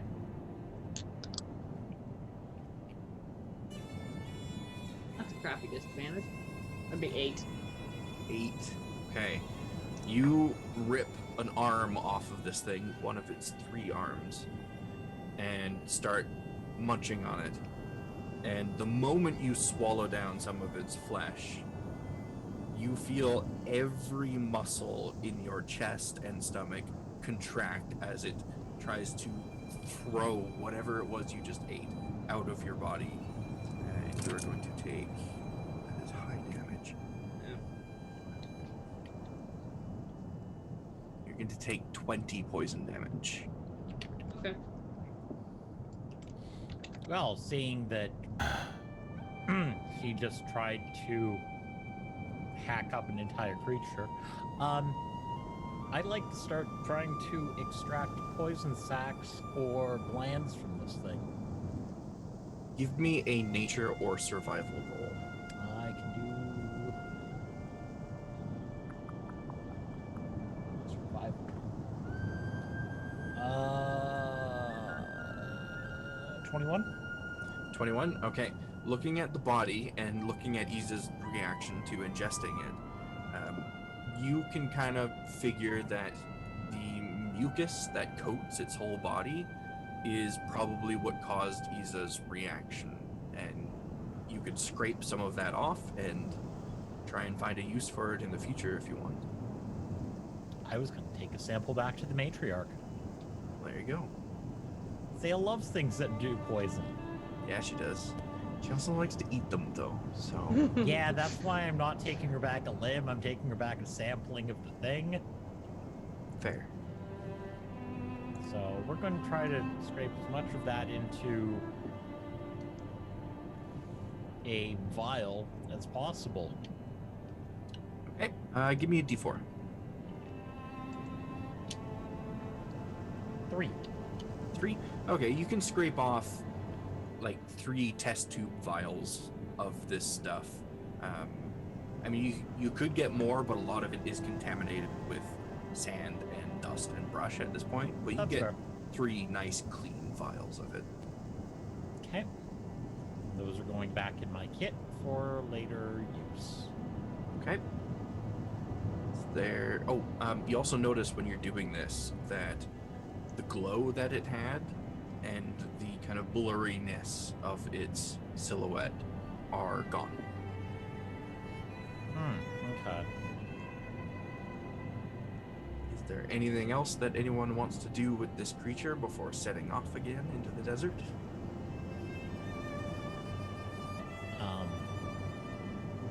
Leave it the heck alone. Yeah, probably. That's Yeah. probably a good idea. We should come up with a name for this thing. I don't know what its name is, do you? If not, then let's call it something. In case we come across it, or do you describe it and be like, oh no, a squishy. No eats thing. Toss the arm down and walk away from it. Yuck yuck squishy. Posing that as name. Going once. I don't even. We just call it dead. Going twice. I am now naming this. I dub thee Yuck Yuck Squishy. And you have been defeated. And I kind of kick it with my boot a little bit. Let's get out of here. Yes, there's more to be Flops over. Its wing makes a gross, like, squelching noise when it hits the side of its head. And Zara is going to start heading off and taking lead this time. Seeing as the Yeah. last two Probably a good times plan. we let Xerix lead, we've gotten into fights. Hey, Yep. hey. It's just what happens.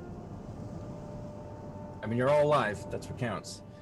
So we will see what kind of trouble Zara gets you all into next week. We're gonna call it right there. Alrighty. I was not expecting that much combat in session 1, but it worked out. Well, This is the Monday crew. We tend to kill things. yeah, I mean, this is our default mode. Can we leave this station without getting into trouble? I mean, Maybe. we could, but that sounds like the coward way. Yeah. So, great.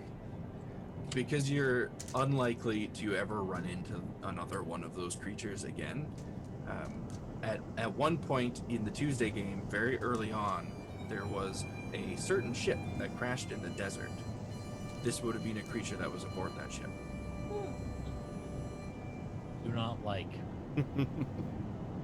And that was not planned at all. That was just something that Cobalt Fight Club pulled up when I generated an encounter. I'm like, oh, that's perfect. It Yeah. fits into the lore that exists already. It's great. Love it when that happens. Yeah. So, thank you everyone for stopping by on episode 1 of Gnoll Way Out. I hope everybody had a good time. I certainly had a good time DMing for you. thank you to the players for showing up and participating. I look forward to more desert shenanigans. This is certainly not the only show that we have on this channel. Starting tomorrow, we will be having episode 1 of Into the Wildlands. Yes. Right? We have Into way the too many Wildlands. W shows We right do. now. We do. Yeah. And that is the temporary mini adventure that is replacing Destiny Forged while Zorro and Shadow Fox recover from literally having a child.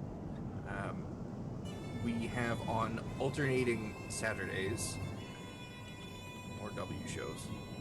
Withered Wastes and Wayward Wanderers. Withered Wastes and Wayward Wanderers. Can you tell that I don't usually do the outros? And those, I think we are officially starting at 11:30 now, right? For Withered Wastes, it's an official start at Withered Wastes, 11:30. yeah. Yeah. 11:30 a.m. Pacific for Withered Wastes and 12 p.m. Pacific for Wayward Wanderers. Those are a 5e homebrew and Pathfinder 2.0 games, respectively. And I think that that's gonna do it for us. We do have an upcoming Halloween episode. Oh yes. Our that's Halloween right. episode next week, actually, on September. Wow. October 24th, we will be doing Candy's Revenge, starting at 7 Already. next week already. Yeah, starting. Jesus. I want to start a little bit earlier, but the set time right now is 7:30 Pacific time, unless everyone is good to start earlier. So I'll hit you all up about that, I'm so excited to play that character. dude. So am So I. excited. Like I've been sitting here and everything that everybody sent me, because everybody's gonna have a special ability, like some special thing, and like I love the one that you've got. I just I Yeah. had to do it. Yeah, I like it. I need to make a character for that. Yep. All right, so I guess we will, or at least some of us will, see you all tomorrow, 7:30 Pacific. See you, everyone. I don't.